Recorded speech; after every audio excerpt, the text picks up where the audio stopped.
2017, Education Icon of the Year in 2018, Best Teacher in 2016, and was also appreciated by Honorable Governor of MP for one of his books named SC and ST Prevention of Atrocities Act 1989, and various other awards for his brilliant work in the field of education and law. Now, I would like to hand over the session to Mr. Naveen sir to continue the session as the moderator. Thank you so much Molly. बहुत अच्छे आपने इनका परिचय दिया sir का, क्योंकि sir वैसे तो वो परिचय के मोहताज नहीं है, लेकिन फिर भी एक सभी लोगों के लिए जानना बहुत जरूरी है कि हम जिस शख्सियत से आज बात करने वाले हैं, क्या हम उन्हें जान पा रहे हैं। तो हमें बहुत अच्छा होगा कि हम उनकी चीज़ों को पहले समझें और फिर उनके आने वाले शब्दों को तोल मोल कर बहुत ही अच्छे से अपने अंदर जहन में उतारने की कोशिश करें, क्योंकि मुश्किलें जरूर हैं मगर मैं ठहरा नहीं हूँ। जोशी सर, मुश्किलें जरूर हैं मगर मैं ठहरा नहीं हूँ, मैं मंजिल से कह दो जरा अभी मैं पहुंचा नहीं हूँ। अरे वाह, बहुत बढ़िया सर। जी हाँ, खुद बने अपने भाग्य के विधाता। हर इंसान को अपनी मंजिल की तलाश है। मंजिल जुस्तजू के चलते ही अपना जीवन सफर में झोंक देता है, लेकिन कोई मंजिल आखिरी नहीं होती। मंजिलें जहाँ खत्म होगी मेरे दोस्तों, आप मान के चलिए जीवन वहां पर थम सा जाएगा। तो चलते रहिए, रुकने का नाम नहीं है। और जिस दिन से चला हूं मेरी मंजिल पर नजर है। बशीर बद्र साहब ने बहुत खूब लाइन लिखी है, जिस दिन से चला हूं मेरी मंजिल पर नजर है, आंखों ने कभी मील का पत्थर नहीं देखा। वाह, क्या खूब लिखने वाले हैं लिखने वाले। तो सर बहुत कम समय है और आपसे बातें बहुत करनी है आज। मुझे नहीं पता बाकी लोगों ने कितने क्वेश्चन बनाए, लेकिन मैंने, आप मानेंगे नहीं, 10 से 12 क्वेश्चन है मेरे पास पूरे, जो आपके सेशन के बाद में बिल्कुल पूछूंगा। शुरू करते हैं सर। जी, मैं आपको एक दो लाइनों से आवाज देना चाहूंगा मंच पर, ताकि आप अपना सेशन कंटिन्यू करें। परिंदों को मिलेगी मंजिल एक दिन, ये फैले हुए उनके पर बोलते हैं, और वही लोग रहते हैं अक्सर खामोश जमाने में जिनके हुनर बोलते हैं। Please welcome Manmohan Joshi sir, please continue the session. Thank you so much sir, welcome sir. तो मैं अपनी बात यहाँ से शुरू करना चाहता हूँ। बहुत अच्छी लाइनें आपने कह दी सर, माहौल तो आपने बहुत अच्छा बना दिया है। बहुत ही एक चर्चा का विषय हमेशा से रहा है, और खासकर जो स्टूडेंट जो वर्ग है, जो स्टूडेंट सेगमेंट है, उनके बीच में हमेशा एक बात रहती है कि लक काम करता है या मेहनत काम करती है। कई बार क्योंकि देखने में स्टूडेंट को खुद को ये लगता है, उसको लगता है कि मैं बहुत समय से मेहनत कर रहा हूँ। जब कभी हम सफल होते हैं तो सफल होने वालों के जीवन में 3 पड़ाव अक्सर आते हैं। जब वो सफल हो जाता है तो सबसे पहले सोचता है अरे मैं कैसा हो गया। कुछ दिन बाद सोचता है कि शायद मैं ही डिजर्व करता था, और कुछ दिन बाद वो सोचता है कि मैं तो हो गया, ठीक है, ये मेरा साथी कैसा हो गया। तो ये सफलता के 3 चरण हमारे जीवन में होते हैं, और स्टूडेंट्स को ये लगता है कि शायद लक ही काम करती है। कौन से वाले को? जो असफल हो जाता है। जो सफल हो जाता है उसे लगता है कि मेहनत ही काम करती है। 2 तरह के लोग दुनिया में हैं। एक वो हैं जो कहते हैं कि कर्म ही सब कुछ है। आजकल लॉ ऑफ कर्मा की बात चल रही है, और कहा जाता है कि कर्म प्रधान विश्व रचि राखा, जो जस करहि तस फल चाखा। Means the world is made of karma. as you sow so shall you reap, there is saying, जैसा आप बोएंगे वैसा काटेंगे। ये कर्म की परिभाषा कहती है। वहीं कुछ लोग ऐसे भी हैं जो पुराने स्क्रिप्चर से निकाल लाते हैं कि भाग्यम फलेति सर्वत्र न च विद्या न च पौरुषम। जहां पर किस्मत साथ दे जाती है वहां ना तो भाग्य साथ देता है, वहां ना तो परिश्रम साथ देती है, और ना ही विद्या। अब ये 2 तरह की बातें हैं। इन दोनों के बीच का एक रास्ता है जो मैं अपने अनुभव से निकाल कर आपके साथ में सामने लेकर आता हूँ, कि कर्म काम करेगा या भाग्य। फिर मैं आपके क्वेश्चंस लूंगा और हम कन्वर्सेशन में आएंगे। कर्म क्या है जो हमारे हाथ में है, जो हम कर सकते हैं। कृष्ण ने कहा था कर्मण्येवाधिकारस्ते मा फलेषु कदाचन। लोगों ने इसका बहुत गलत मतलब ले लिया। लोगों ने समझा कर्म करो, फल की चिंता मत करो। तो कई लोग पूछते हैं कि बिना फल के कर्म क्यों करें, लेकिन कृष्ण ने ऐसा कुछ भी नहीं कहा। जब भी कभी हम कोई श्लोक की बात करते हैं तो श्लोक हमेशा उसके 2 पद होते हैं। कृष्ण कह रहे हैं कर्मण्येवाधिकारस्ते मा फलेषु कदाचन मा कर्म फल हेतुर्भु माते संगोस्त्वनि कर्मणि। इसका मतलब क्या है मैं आपको समझाना चाहता हूँ, बाकी जितने लोग जुड़े हुए हैं, कि समझे आप एक बहुत बढ़िया धनुर्धर हैं, बहुत शानदार आर्चर हैं आप, और बहुत बढ़िया तीर चलाते हैं। आपने निशाना लगाया, बहुत अच्छी प्रैक्टिस है आपकी, आप कभी निशाना नहीं चूकते। एक जंगल में आप खड़े हैं, एक हिरण पर आप निशाना लगाते हैं, आपने तीर छोड़ा, और तीर छोड़ने के बाद हिरण अपनी जगह से हट गया, इस कारण आप निशाना चूक गए। क्या आपकी कोई गलती है? सभी कहेंगे जी नहीं, हमारी गलती नहीं है, क्योंकि निशाना तो सही लगाया था, हिरण हट गया अपनी जगह से। अगर बात यह है तो तीर लग जाता तो आपकी तारीफ क्यों होती? क्योंकि वो तो हिरण नहीं हटा, इस कारण तीर लगा। मतलब हिरण को लगना या न लगना ये आपके हाथ में नहीं है। आपके हाथ में क्या है? आपके हाथ में है शानदार प्रैक्टिस, सही निशाना लगाना और समय पर तीर छोड़ना। इतना ही आपके हाथ में है। ये है कर्म। तो और भाग्य क्या है फिर? हिरण का हटना या न हटना जो आपके हाथ में नहीं है, शायद वो भाग्य है। इसलिए कृष्ण क्या कह रहे हैं? कर्मण्येवाधिकारस्ते, हे मनुष्य तेरा अधिकार कर्म करने में है तो कर्म कर। मेरा अधिकार किस चीज में था कि मैं 12:10 पर अपनी जगह पर आ जाऊं। मैं सीट पर आ गया, सारी तैयारियां करके, कैमरा मैंने सामने सेट कर दिया, 12:15 पे मैंने ज्वाइन कर लिया। ये बात और है कि मुझे आप तक जुड़ने में 12:21 हो गए, और जब जुड़ा तब भी मुझे पता चला कि कैमरे का एंगल सही नहीं है। क्या ये मेरे हाथ में था? नहीं, ये मेरे हाथ में नहीं था। ये बहुत सारी चीजें हैं जो हमारे आसपास की चीजों को ठीक करती हैं, खराब करती हैं, जो भी चीजें हैं। हमारे हाथ में हमारा कर्म है। फिर हम अपने भाग्य के विधाता कैसे बन सकते हैं? ये बढ़िया क्वेश्चन है आपके लिए। तो मैं बताऊं आपको कि आप क्या खाएं, खाने के लिए क्या चुनें, किस समय खाएं, ये आपके हाथ में है। वो पचेगा या नहीं पचेगा ये आपके हाथ में नहीं है, ध्यान से समझिए। खाना हमारे हाथ में है, मैं क्या खाऊंगा, मैं बासा खाना खाऊं, मैं फ्रेश खाना खाऊं, मैं वेज खाऊं या नॉन वेज खाऊं, ये डिपेंड करता है कि मुझे क्या खाना चाहिए, मेरे शरीर की तासीर कैसी है। लेकिन वो पचेगा या नहीं ये मेरे हाथ में नहीं है। तो कर्म क्या हुआ? भोजन। पचना क्या हुआ? भाग्य। लेकिन मैं अपने भाग्य का निर्माता कैसे बन सकता हूं? जब मुझे पता है कि रात को 8 बजे खाने के बाद मेरा खाना ठीक नहीं पचता, तो मैं रात को 8 बजे के पहले खाऊं। इस तरह से मैंने अपने कर्म से अपने भाग्य को ठीक कर लिया। मुझे पता है कि मुझे ज्यादा तेल मिर्च मसाला नहीं पचता, मैंने ज्यादा तेल मिर्च मसाला छोड़ दिया। मैंने अपने भाग्य को अपने कर्म से सींच लिया। तो कहा जाता है नवीन सर कि यूं ही नहीं गिरते सफलता के फूल झोली में, यूं ही नहीं गिरते सफलता के फूल झोली में, कर्म की साख को हिलाना पड़ता है। और जब पूछा मैंने कि चिड़िया से कैसे बना घोंसला तेरा, जब मैंने पूछा चिड़िया से कैसे बना घोंसला तेरा, तो क्या कहती है कि कई उड़ानें भरनी पड़ती है, तिनका तिनका उठाना पड़ता है। कई उड़ानें भरनी पड़ती है, तिनका तिनका उठाना पड़ता है। ये है हमारा कर्म। बहुत शानदार जी जी सर, प्लीज आप कुछ आगे पूछें तो मैं आगे कंटिन्यू करूं। जी जी बिल्कुल, बहुत अच्छी बात बताई आपने। और तीर चलाने पे से सर मैं भी कुछ कहना चाहता हूँ। वाकई आपकी बातें तो बड़ी सटीक होती है तीर की तरह, कि अभी भी वक्त है, वक्त यूं बेकार न कर, खींच ले कमान पर तीर और वार कर, ज्यादा से ज्यादा निशाना चूक जाएगा दोस्त, जीतना है अगर तो कोशिश से 100 बार कर। वाह, यही है कर्म, बार बार लगातार कोशिश करते रहना। This is known as Karma.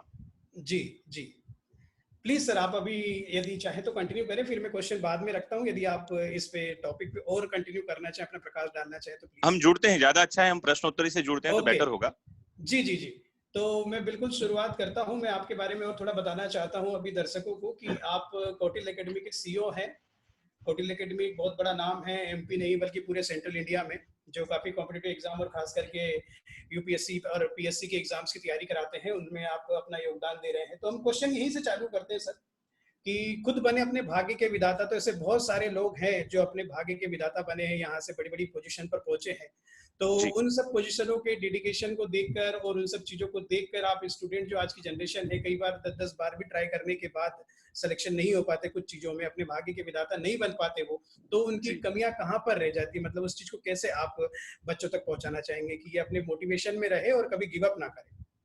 ये बहुत ही अच्छा प्रश्न है। तो मैं कई बार स्टूडेंट ऐसा मुझे पूछते हैं कि सर हम कोई भी एग्जाम कितने अटेम्प्ट में पास कर पाएंगे?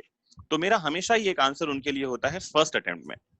अच्छा, जब हम अटेम्प्ट की बात करते हैं तो मैं स्टूडेंट से फिर पूछता हूँ क्या फॉर्म भरना अटेम्प्ट है? तो वो कहते हैं सर फॉर्म भरना अटेम्प्ट नहीं है। Very good. तो इसका सीधा सा मतलब है अगर फॉर्म भरना अटेम्प्ट नहीं है तो बिना पूरी तैयारी के एग्जाम हॉल में जाना भी अटेम्प्ट नहीं होगा।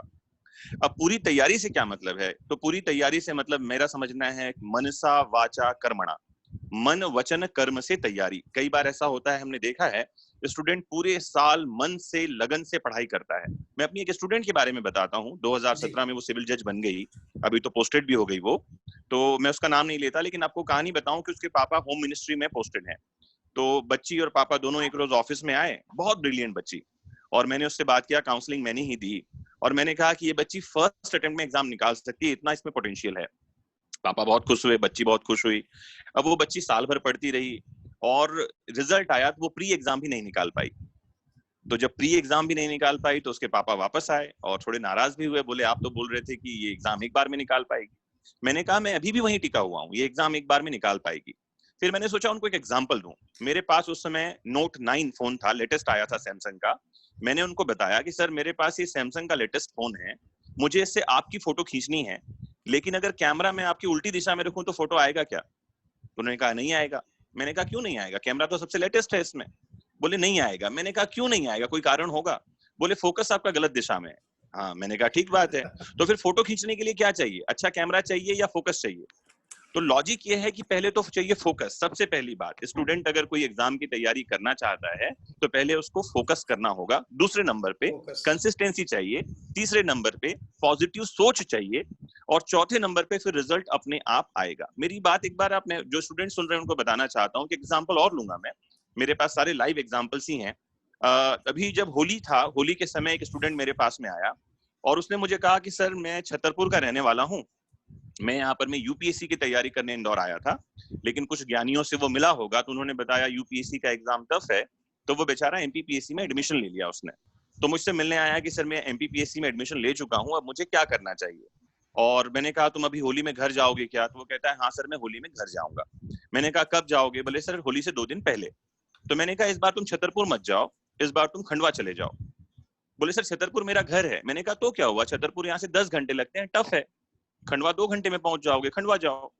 बोल रहा है सर आप मेरी बात नहीं समझ रहे, मुझे खंडवा नहीं जाना, छतरपुर अपने घर जाना है। मैंने कहा तुम मेरी बात नहीं समझ रहे, अगर तुमने डिसाइड कर लिया तुम्हें यूपीएससी करना है तो क्या फर्क पड़ता है कि वो टफ है या इजी है?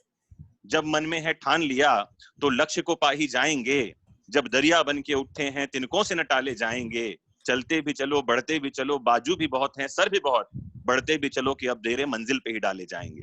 अगर सोच लिया है, अगर अगर हौसला कर लिया है ऊंची उड़ान का, तो फिर कद क्या देखना है आसमान का। डिसाइड कर लीजिए और आगे बढ़िए, मंजिल तो ऐसे ही पा जाएंगे। जी सर, नवीन सर। क्या बात है, क्या बात है सर, क्या बात बहुत है, उम्दा। क्या बात है, बहुत बढ़िया। जी वाकई। जी जी जी। सर अब थोड़ा सा मैं और रुख आगे बढ़ाता हूँ, आपके सेकंड पार्ट पर चलता हूँ, जहाँ पर जी। एक बहुत ही अच्छा आपका एक चैनल है वैदिक शिक्षा। जी सर। जो मैं सभी दोस्तों को बता दूं जो लोग मुझसे जुड़े हुए हैं अभी, कि उसमें मिलियन सब्सक्राइबर सर के हैं यूट्यूब पर, जिसमें काफी कम समय में ये रीच सर का पहुंचा है, जिसमें इतने लोग जी, हैं 2 साल के भीतर ही। शिक्षा। जी, ये 2 साल के भीतर में, तो ये बहुत बड़ी बात है सर। लोगों को मतलब काफी समय निकल जाता है, लेकिन अपने 1000 से 2000 तक नहीं पहुंच पाते यूट्यूब पर जी लोग। जी लेकिन जी। आपने इतनी कम समय में इतने लंबे उस पायदान पर पहुंचे हैं। आप तो लोगों का वैदिक प्यार है शिक्षा, सर, मालिक का आशीर्वाद है, बस दैट्स इट। जी जी, क्या बात है, क्या बात है। सबसे अच्छी बात आपकी यही है कि आप हमेशा डाउन टू अर्थ रहते हुए सभी के साथ एक जैसा रहते हैं और मोटिवेट करते रहते हैं सर।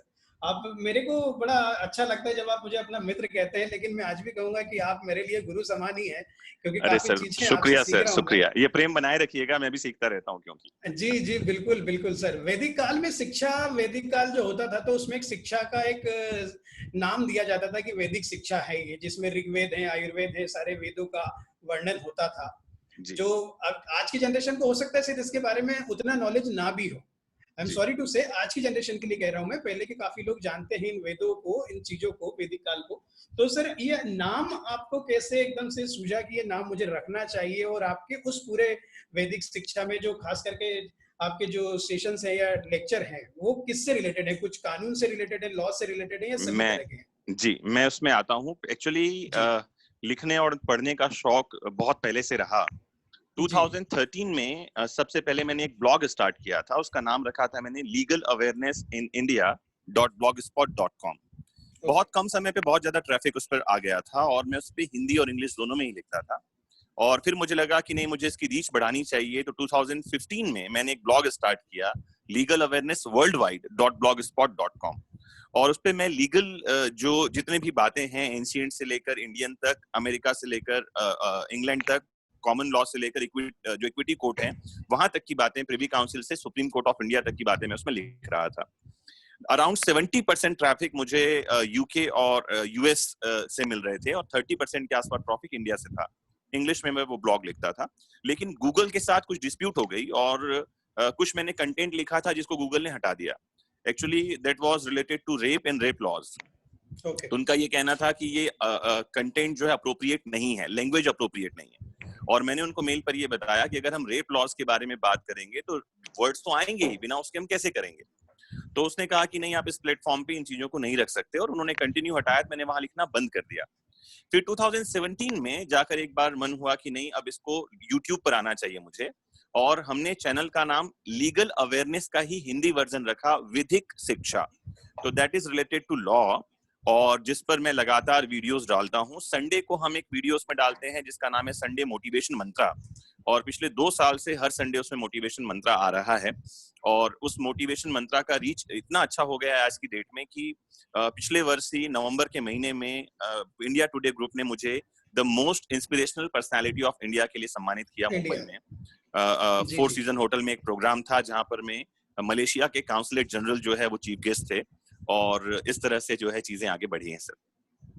क्या बात है जी। बिल्कुल मैं बताना चाहता हूँ, मौली ने भी शायद इस चीज को कवर किया था कि आपको मोस्ट पर्सनालिटी अवार्ड मिला है इंडिया को जी रिप्रेजेंट करते हुए। मतलब जी ये बहुत जी बड़ा सम्मान है। और सभी को बिल्कुल बताऊंगा एक और, बिल्कुल, जो बहुत जितने बड़ी भी बात लोग है। जुड़े हुए हैं, कि जी ऑक्सफोर्ड यूनिवर्सिटी में भी सर को सम्मानित किया जा चुका है। पिछले ये साल सर। मतलब जी जी, जी पिछले जी साल बिल्कुल। तो जी ये एक तो इंदौर वासियों के लिए बहुत बड़ी सौगात है। ऑक्सफोर्ड यूनिवर्सिटी मतलब वर्ल्ड वाइड सभी लोग बहुत अपर लेवल पर जानते हैं उस यूनिवर्सिटी को कि उसका लेवल क्या जी है। वहां जी पहुंचना मतलब बहुत बड़ी बात है, गेट तक पहुंचना, लेकिन आप उसके अंदर होकर आए, इंदौर को जी। रिप्रेजेंट करके आए सर। इसके लिए बहुत बहुत शुभकामनाएं और धन्यवाद शुक्रिया आपका सर, इस ये मेरे लिए भी आशीर्वाद। बहुत गर्व का विषय है। द मेमोरी टू जी be cherish to lifetime, I think. Sir, मैंने जैसा आपकी प्रोफाइल में देखा है कि आपने एलएलएम भी किया हुआ है जी सर। और साइबर लॉ में भी आपके पास कुछ सर्टिफिकेट्स हैं। जी इसके बाद कुछ सर्टिफिकेट्स आपके पास ह्यूमन राइट्स के भी हैं। जी, पीजी डिप्लोमा किया है मैंने ह्यूमन जी राइट्स में भी जी। सर। तो जी आपके पास सर इतना गहन नॉलेज है, इतनी लॉ की चीजें आपको पता है, उसके बाद जो आपने ब्लॉग लिखा तो उसको जी गूगल ने हटाया, जी। तो वो आपको लीगली भी लगा कि यार ये क्यों हटा रहे हैं, या उस पर आपने कभी कोई आगे प्रोसेस करना सही नहीं समझा कि सही बातों को किसी तरीके से पहुंचाया जाए जनता तक?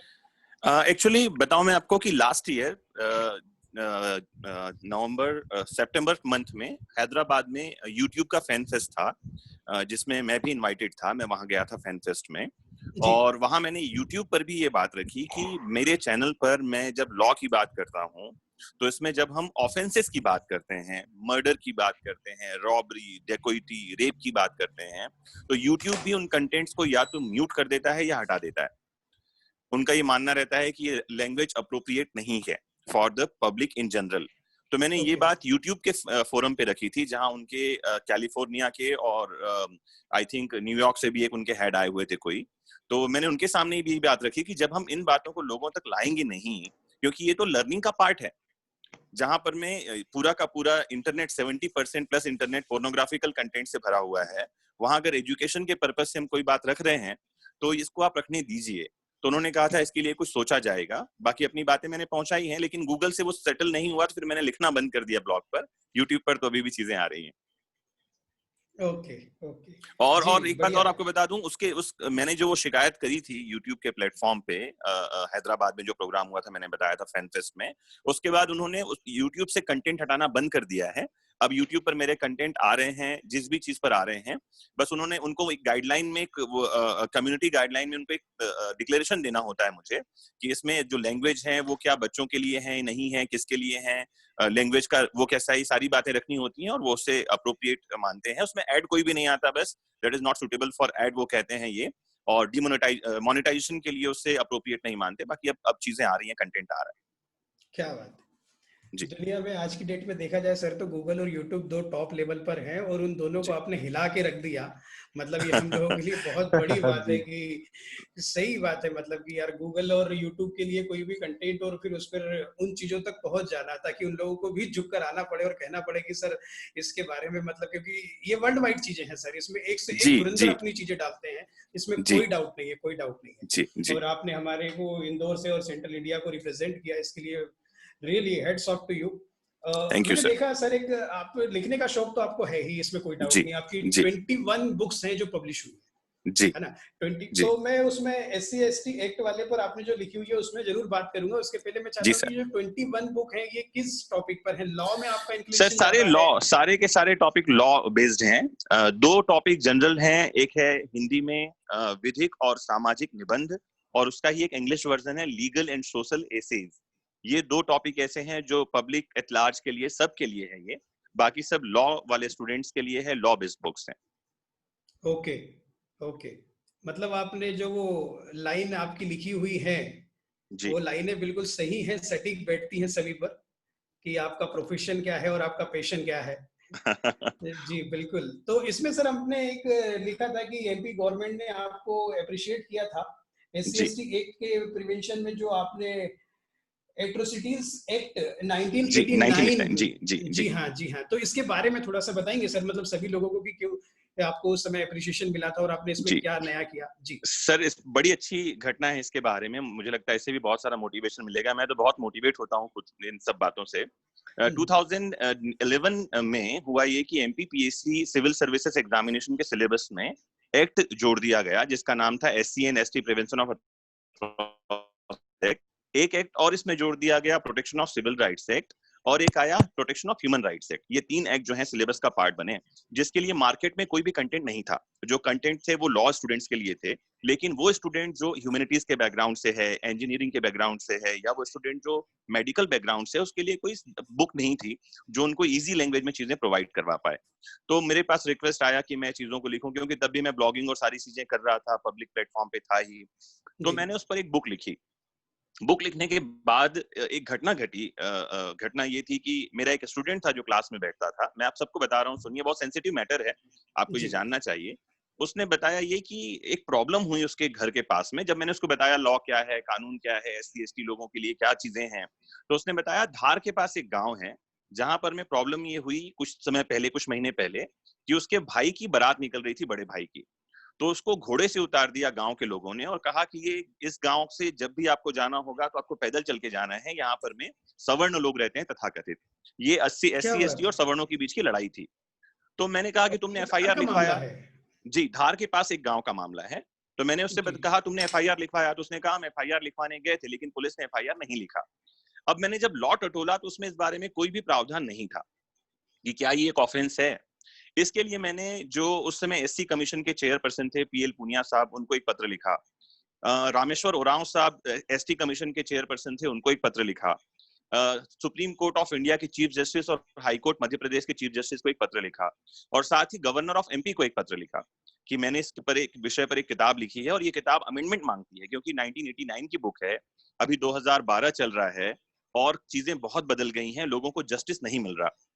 तो हुआ ये कि गवर्नर ऑफ मध्य प्रदेश रामेश्वर यादव साहब उस समय थे, महामहिम, उन्होंने इस किताब को बहुत अप्रिशिएट किया, एक पत्र भेजा मुझे। फिर हम उनसे मिलने भी स्पेशली गए उनके पास में। लेकिन आपको एक बढ़िया बात बताऊं कि 2016 में 26 जनवरी 2016 को इस कानून में अमेंडमेंट हुआ और सेक्शन 3 में एक बात जोड़ दी गई कि अगर अब कोई किसी अनुसूचित जाति या जनजाति के व्यक्ति को बारात के दौरान घोड़े से उतारेगा और उसके साथ दुर्व्यवहार करेगा तो उसको 5 साल के कारावास का प्रावधान है।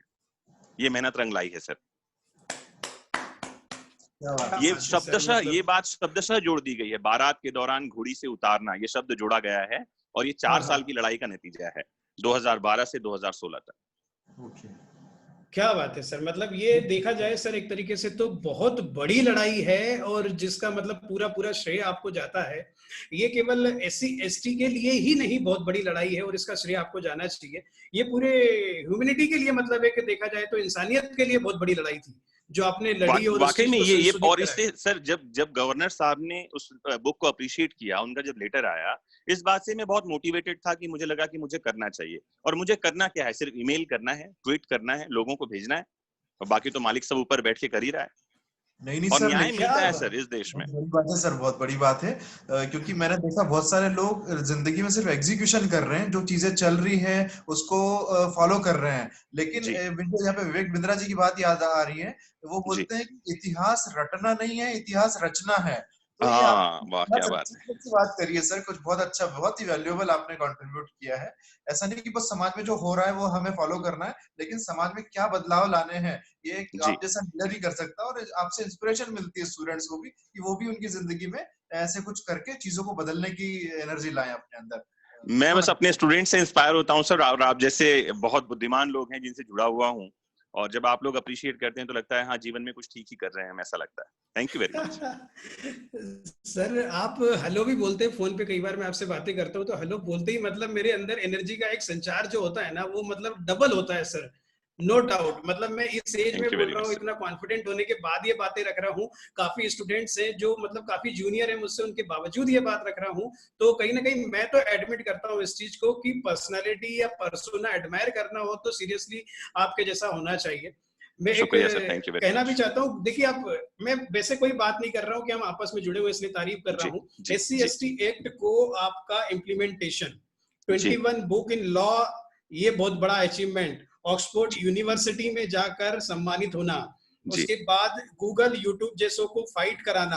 तो जी मैं ये कहना चाहता हूँ मनमोहन जोशी सर के लिए कि आसमानों को कहो कि अपना कद और ऊंचा कर ले, आसमानों को कहो कि अपना कद और ऊंचा कर ले, क्योंकि अभी मनमोहन जोशी सर की उड़ान बाकी है। क्या थैंक यू बात सर, शुक्रिया सही। शुक्रिया जी प्रतीक सर, मैं और आना चाहूंगा क्वेश्चन पर, यदि आप कुछ कंटिन्यू करना चाहें, क्वेश्चन करना चाहें, या मिश्रा सर क्वेश्चन करना चाहें, तो प्लीज आप सेशन को कंटिन्यू करें, फिर मैं आता हूँ। आप अच्छे क्वेश्चन कर रहे हैं सर, आप कीजिए जी। ओके ओके ओके सर, अब थोड़ा सा मतलब काफी ज्ञान बच्चों तक पहुंचा है और काफी अच्छी चीजें पहुंची हैं। एक में हल्की सी चीजें जो आपसी प्रेम भाव से जुड़ती हुई कहीं ना कहीं हमारे संस्कार की तरफ जाएगी।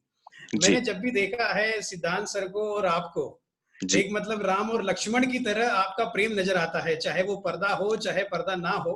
जी तो आज की डेट में देखा जाता है कि जितना भी आप सक्सेस होते हैं या ऊपर पहुंचते हैं, तो भाई भाई में वो जो एक प्यार है, वो कहीं ना कहीं थोड़ा सा डिस्टेंस बनाना शुरू हो जाता है। ये जी बड़ा दुर्भाग्य है आज की जनरेशन का, मतलब जी मैं भी उसका पार्ट हो सकता हूँ, इसमें कोई डाउट जी नहीं है। जी जी लेकिन जब मैं आपको देखता हूँ दोनों भाइयों को, तो उसमें एक मोटिवेशन मिलता है कि आप सक्सेस भी हैं, जी आपके पास अथाह ज्ञान भी है, उसके बावजूद आप में इतना स्नेह बना हुआ है। तो इसके पीछे का राज क्या है सर? आप मतलब छोटे होकर बड़ों को सम्मान देना बहुत अच्छे से जानते हैं, या बड़े आपसे बहुत अच्छे से प्यार से बर्ताव करना जानते हैं?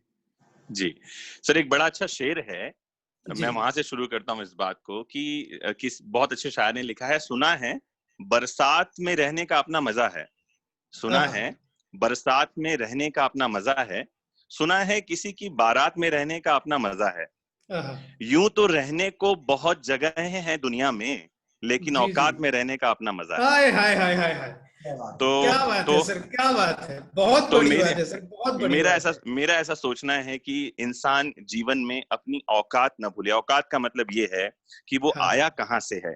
एक बार हाँ, किसी ने, मैंने सुना, मटके से पूछा कि भैया तुम मिट्टी के बने हो लेकिन इतनी ठंडक कैसे देते हो? तो वो कहता है कि मिट्टी का बना हूं, मिट्टी में मिलना है, गर्मी किस बात की है। तो जब इंसान को आहा, आहा, इस बात का एहसास रहता है तो कभी मनमुटाव नहीं आएगा। मेरा ऐसा समझना है कि मेरे दो बड़े भाई हैं और जीवन में मैंने जो कुछ भी सीखा है, जो कुछ भी पाया है, ये सब उनका है। तो मेरा ऐसा मानना है कि क्या बात, मैं सब कुछ, मतलब ऐसा कुछ भी है, जो कुछ भी वो नॉलेज है, वो अचीवमेंट है, मेरा मानना है कि सब कुछ उनका है। तो लड़ाई और झगड़े और घमंड की बात तो कहीं से कहीं तक आती ही नहीं है। जी, तो मेरा बहुत ऐसा बड़ी मानना है बात कि है सर। छोटे जो हैं उनको अपने छोटेपन का एहसास होना चाहिए, और जब बड़ों को अपने बड़प्पन का एहसास होगा तो मनमुटाव कहीं से नहीं आएगा। मनमुटाव वहां से कहीं आता से है जब नहीं छोटा आएगा। अपने को बड़ा समझने लगे और बड़ा अपना छोटापन दिखाने लगे। तो मेरा ऐसा जी, है कि बड़े भाइयों का स्नेह हमेशा मिलता रहता है, और मुझे अपनी औकात का पता है और मैं हमेशा पता क्या रखना बात है। चाहता हूँ। जी जी बिल्कुल, मतलब बहुत सही समय पर आपने बात भी कही, पता नहीं वो क्वेश्चन एकदम जुड़ गया उससे। कल मैं भी, एक जी अनहोनी हो गई थी मेरे आसपास, तो मैं जी उनको अंतिम संस्कार के लिए वहां तक पहुंचा। ये सभी के जी लिए जुड़ना बहुत जरूरी है उस चीज से, क्योंकि अभी कोरोना के कारण 10 से 12 लोग ही जा सकते हैं सर वहां तक, जी जी जी शमशान घाट तक। तो मैं वहां जी गया था। तो जी आज कोरोना ने इंसान को देखिए एक दूसरे के प्रति ना दुश्मनी बना दी है, दुश्मनी पैदा कर दी है। जी जी लोग उनकी बॉडी को हाथ लगाने को तैयार नहीं है। जी आप ये सोचिए, और जब वो उनको पूरी तरीके से सैया पर रखा गया अंतिम उसके लिए, तो वहां पर मुश्किल से 6-7 लोग थे जो डरते डरते उनकी बॉडी को रख रहे थे। और मैं सोच रहा था बैठे बैठे कि यार देखो क्या समय आ गया है कि हम आते जिस हाल में हैं, हमें उसी हाल में जाना है। जी और उसके बाद पता नहीं ये जो बीच का सफर है, इसमें हम कितने उतार चढ़ाव और कितनी जानी अनजानी चीजों से टकराते हुए अपने आप को किस गुरूर में लेके चले जाते हैं, मुझे नहीं समझ में आता। मुझे भी अभी तो जी सीखना है काफी कुछ। जी सोचा था खुद को एक तोहफा नायाब दूंगा, जिंदगी मेरी है तो इसे अपनी ही एक पहचान दूंगा, लेकिन खोकर खुद को भाग रहा हूं चंद रुपयों की चाहत में, आखिर पलों में न जाने खुद को क्या जवाब दूंगा। वाह बस यही सोचता रहा मैं कल भी। जी तो ऐसी बहुत सारी चीजें हैं सर, आती हैं। और कुछ क्वेश्चन और आ रहे हैं ऑडियंस के, मैं उनको भी जी लिस्टिंग सर, करता जी हूँ सर, जब तक जी आप बिल्कुल कुछ सर। और अपना कॉमन मैसेज बच्चों तक देना चाहें कि अपने भाग्य के विधाता जो टॉपिक है हमारा, उसके संज्ञान में कि किस जी तरीके से लोग कंटिन्यू करें अभी। जी। तो मैं उस बात को वापस से कंटिन्यू कर देता हूँ कि मैं जो कह रहा था, जो कृष्ण ने कहा है, जो बात हमेशा ही कहा जाता है कि हमारे हाथ में है कर्म का करना, हम उस जी कर्म पर ध्यान दें एक कोई भी लक्ष्य निर्धारित करें। पहली बात तो ये है कि आज का युवा जो है जागरूक हो रहा है, धीरे धीरे अवेयर हो रहा है। और मैंने देखा कि आज 2009-2010 के समय मध्य प्रदेश भर में 9, 10, 11, 12 में लगातार सारे स्कूल और कॉलेजेस में जाता रहा और बहुत सारे स्टूडेंट्स से 1 to 1 बात की, तो पता चलता था कि स्टूडेंट्स अभी दिशाहीन हैं। और अभी जो स्टूडेंट्स आ रहे हैं वो 10th, 11th, 12th से ही उनको पता है कि उनको लाइफ में करना क्या है, करियर ऑब्जेक्टिव क्या है। और लेकिन डिलेमा होता ये है कि वो तय नहीं कर पाते करना क्या चाहिए। उसका रीजन है कि आसपास जो लोग होते हैं वो इनको इन्फ्लुएंस करते हैं। पिताजी कह रहे हैं ये कर लो, मामा जी कह रहे हैं ये कर लो, चाचा जी कह रहे हैं ये कर लो, लेकिन जब तक वो खुद डिसाइड नहीं करेगा उसे करना क्या है। मैं स्टूडेंट्स को कहता ये हूँ कि सुनो सबकी, लेकिन करो अपनी, क्योंकि स्वयं के निर्णय कभी दुख नहीं देते, हमेशा दूसरों के निर्णय दुखदायी होते हैं। तो आप ये बात समझें कि डिसीजन आपका खुद का होगा। तो फिर मैं एक बढ़िया बात ये कहता हूँ कि क्यों डरें, जिंदगी में क्या होगा, कुछ ना होगा तो तजुर्बा होगा, एक्सपीरियंस काउंट करेगा, तजुर्बा हम लेंगे। लेकिन एक निर्णय लीजिए, एक डिसीजन लीजिए, एक एम बनाइए और फिर उस एम को प्राप्त करने में, लक्ष्य को प्राप्त करने में लग जाइए।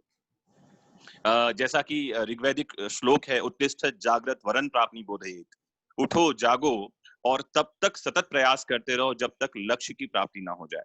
तो ये लक्ष्य बना लीजिए, फिर प्राप्त करने में लग जाइए। फिर तो मैं बार बार ये बात कहता रहता हूँ, जब आप इस तरह से काम करते हैं तो फिर आपको अपने लक्ष्य तक नहीं जाना पड़ता है, लक्ष्य आप तक चल के आता है, सफलता आपका वर्ण करती है। इस बात को समझिए। वाह, क्या बात। बहुत बढ़िया सर, बहुत सर बढ़िया। आप जानते होंगे क्वेश्चन आया हुआ है, मैं वो चाहता हूँ क्वेश्चन आपके सामने रखूं। राकेश पंडित जी का क्वेश्चन है ये। जी। राकेश पंडित सर एक क्वेश्चन कर रहे हैं कि आपने सही कहा कि never give up, so how we can count और एनालाइज अवर फेल्यूर, हमारे फेल्यूर को हम कैसे एनालाइज करें?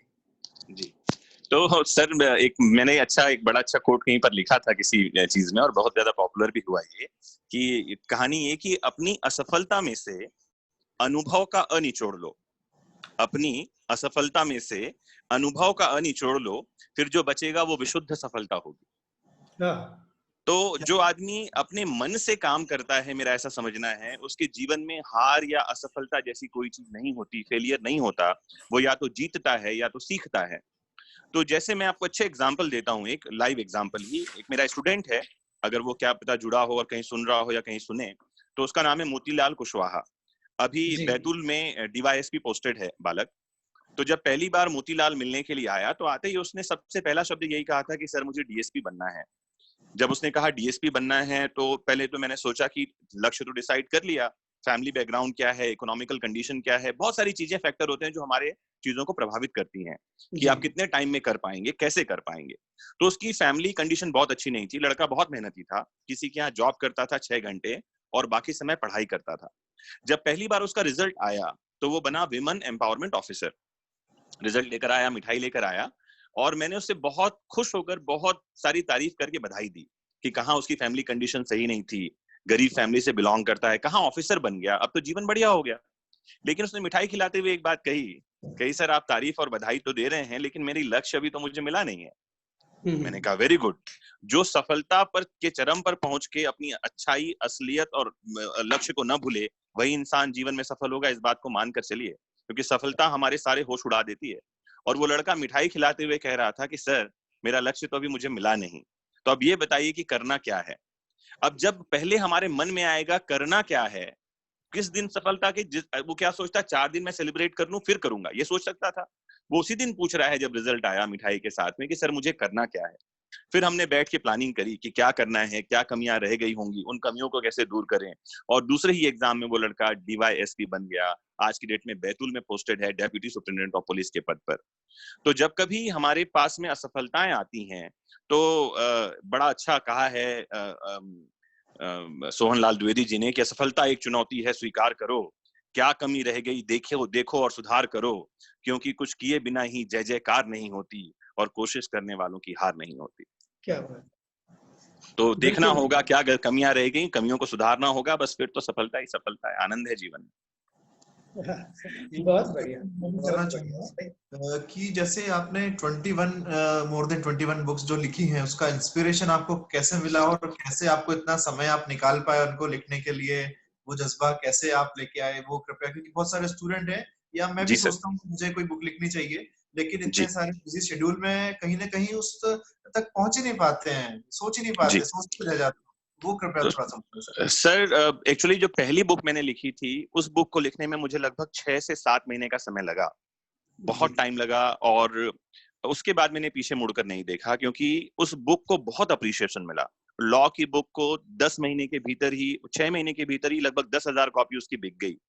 तो ये अपने आप में ही मेरे लिए बहुत मोटिवेटिंग फैक्टर था, और लोग पहचानने लगे थे नाम से। उसका रीजन ये था कि हमारे एक स्टूडेंट हैं जो अभी एसडीएम पोस्टेड हैं, और उस समय उनकी ट्रेनिंग चल रही थी नरोना एकेडमी में, और वो वहाँ ट्रेनिंग चल रही थी, बीच में एकेडमी में आए इंदौर में, और उन्होंने अपना भाषण दिया। तो बच्चों ने पूछा कि सर SC ST के लिए कौन सी किताब पढ़ें। तो उन्होंने कहा कि नरोना एकेडमी में, जहां पर में की ऑफिसर्स की ट्रेनिंग होती है, बोले वहां हमको एक बुक सुझाई गई है SC ST एक्ट की, क्षेत्रपाल पब्लिकेशन से पब्लिश होती है, और किन्हीं जोशी जी ने लिखी है। तो उस समय तक एक्चुअली इसके पीछे प्रॉब्लम यह है कि मैं अपनी चीजों का प्रचार नहीं करता। अभी आप प्रश्न पूछ रहे हैं तो मैं बता रहा हूँ, अदरवाइज मुझे बहुत खराब लगता है ये बोलूं कि मेरी फलां किताब है, आप खरीद लो। मैंने आज तक मेरे किसी स्टूडेंट को नहीं कहा कि मेरी लिखी कोई किताब आप खरीद लो, आज तक टिल डेट मैं रिकमेंड नहीं करता। तो उन्होंने कहा कि किन्हीं जोशी जी की किताब है। आकर बाजू में बैठे भाषण देने के बाद, तो साथ में हमारे एक टीचर थे, उन्होंने पूछा आपने पूरा नाम देखा जोशी जी का? तो बोले नहीं, नाम तो याद नहीं है। तो उन्होंने बताया ये बाजू में बैठे यही है। तो अब इतनी ज्यादा खुशी मिलती है कि ऑफिसर ट्रेनिंग में वो पढ़ाया जा रहा है, पुलिस ट्रेनिंग में वो पढ़ाया जा रहा है, या लगभग 10,000 किताबें बिक गई हैं, तो फिर मोटिवेशन बहुत ज्यादा आता है। आपको बता दूं, कल रात भी मैं 3 बजे तक बैठ के लिखता रहा था। क्या तो अभी एक साथ में 3 किताबों पर साइमल्टेनियसली काम कर रहा हूँ। Apart from that, reading passion है ही, लगातार पढ़ता रहता हूँ। और मेरे फेसबुक पेज पर कल रात में 1 बजे ही मैंने एक पोस्ट डाला है। पिछले साल जो हमारे ऑनरेबल चीफ जस्टिस हैं दीपक मिश्रा साहब, अभी रिटायर हो गए हैं, उनके साथ एक प्रोग्राम में था, तो उन्होंने कुछ किताबें सुझाई थी कि आपको ये पढ़ना चाहिए। और उसमें से एक किताब मैं कल रात को पढ़ गया, कंप्लीट कर गया था। तो उस पर मैंने एक छोटा सा ब्लॉग लिखा है उस बुक पर। तो पढ़ना और लिखना दोनों लगातार जारी है सर। और ये सेल्फ मोटिवेटिंग है, जब आपको कोई चीज लगता है कि इससे समाज में बदलाव आ रहा है। जैसे SC ST एक्ट से बहुत बड़ा बदलाव आया। ये बात और है कि बहुत कम लोग उसको मेरे नाम से जानते हैं, शायद जो लोग जानते हैं वो उसको आगे बढ़ाएंगे। लेकिन मेरा सोचना ऐसा है कि लोग मुझे याद रखें न रखें, वो काम याद रहने चाहिए, समाज में बदलाव आना चाहिए, बहुत महत्वपूर्ण है। और फिर उससे मोटिवेशन लगातार आता है और आप आगे काम करते जाते हैं, फिर दिन और रात का फर्क नहीं रहता sir. Very true, very true. Sir, तो जैसे आपने कहा कि कल भी आप 3 बजे तक लिख रहे थे और अभी आप लिखते भी हैं, और काफी इतनी बुक्स लिखी हैं उस मतलब समय को देखते हुए, तो फिर फैमिली और ये सब चीजें, क्योंकि बहुत सारे लोग हमें अभी जो ज्वाइन करे हुए हैं उसमें स्टूडेंट तो हैं ही, लेकिन बहुत सारे मैरिड लोग भी हैं फैकल्टी या स्टाफ में से, वो चाहते हैं ऐसा कुछ करना कि साथ में हम कुछ करें, लिखें या अपने टैलेंट को आगे एक्सप्लोर करें, लेकिन कहीं ना कहीं फैमिली रिस्पॉन्सिबिलिटी भी होती है, तो वो शायद प्रायोरिटी, या मैं ये कहूँ कि बैलेंसिंग थोड़ा सा मुश्किल हो जाता है। तो यदि हम उस तरफ कुछ बात कर सकते हैं। बिल्कुल उस तरफ बात कर सकते हैं सर। बहुत इन सब चीजों के साथ आप जीवन में जो कुछ करते हैं उसमें एक अदृश्य हाथ, एक इनविजिबल हैंड होता है, एक सपोर्ट होता है आपकी फैमिली का। वो लोग जिनका नाम कहीं आ ही नहीं पाता, हम उनका उल्लेख कहीं कर ही नहीं पाते। और आपको मैं इस बात के लिए धन्यवाद देना चाहता हूं कि आपने इस बात को उठाया। अगर फैमिली का सपोर्ट न हो तो आप ये सब कर ही नहीं सकते। अगर आपके पास इस बात की चिंता हो कि सुबह मुझे पहनने के लिए कपड़े प्रेस मिलेंगे या नहीं, तो आप बैठकर काम नहीं कर सकते। अगर आपको इस बात का टेंशन हो कि मुझे घर के लिए सब्जी लानी है, तो आप ये सब कर ही नहीं सकते। अगर आपको इस बात का टेंशन हो कि मुझे सारे बिल्स भरने हैं, तो आप कहाँ से समय निकाल पाएंगे ये सब करने के लिए। तो thanks a lot to the family, the credit goes to them, कि वो मेरे काम में ना तो मुझे बाधा डालते हैं, ज्यादा अच्छा बोलना होगा कि मुझे सपोर्ट करते हैं हर कोई। तो मुझे प्रॉब्लम कहीं से कहीं तक नहीं होती है। और बाकी संडे का समय तो ठीक है, फैमिली के लिए है ही, लेकिन पढ़ना और लिखना एक जुनून होने के कारण सर आप वन सिटिंग में चीजें कर जाते हैं। जनरली लोगों को प्रॉब्लम होती है सिटिंग में। अगर आप रात में 10 बजे बैठे हैं और सोचिए अगर आप सुबह 3 बजे तक नॉन स्टॉप बैठ सकते हैं, तो आप क्या क्या कमाल कर सकते हैं। एक सिटिंग में किताब पढ़ी जा सकती है, जो लोग महीनों भर में नहीं पढ़ते। मेरी एक हैबिट है कि अगर मान लीजिए मुझे कोई किताब पसंद आई पढ़ने में, मैं उसे सिंगल सिटिंग में पढ़ जाता हूँ। अब उसमें सुबह के 3 बज रहे हैं, 4 बज रहे हैं, 5 बज रहे हैं, उससे कोई फर्क नहीं पड़ता। तो वो खत्म करके ही उठना है। कारण ये है कि मान लीजिए उसको आपने बीच में छोड़ दिया, तो फिर वो खत्म नहीं होता, फिर वो लिंगर ऑन हो जाता है और वो फिर महीनों टलता रहता है। जी बिल्कुल बिल्कुल। जब लॉकडाउन स्टार्ट हुआ था 21 डेज इन मतलब 21 बुक इन 21 डेज ऐसा कुछ करके आपने डाला भी था, मुझे अच्छे से याद है। और 2-3 बुक का तो मैंने डेफिनेटली फॉलो भी किया था, जो आपने हर दिन एक एक करके कंटिन्यू जी, मैं रोज एक बुक पर लिख रहा था उस समय।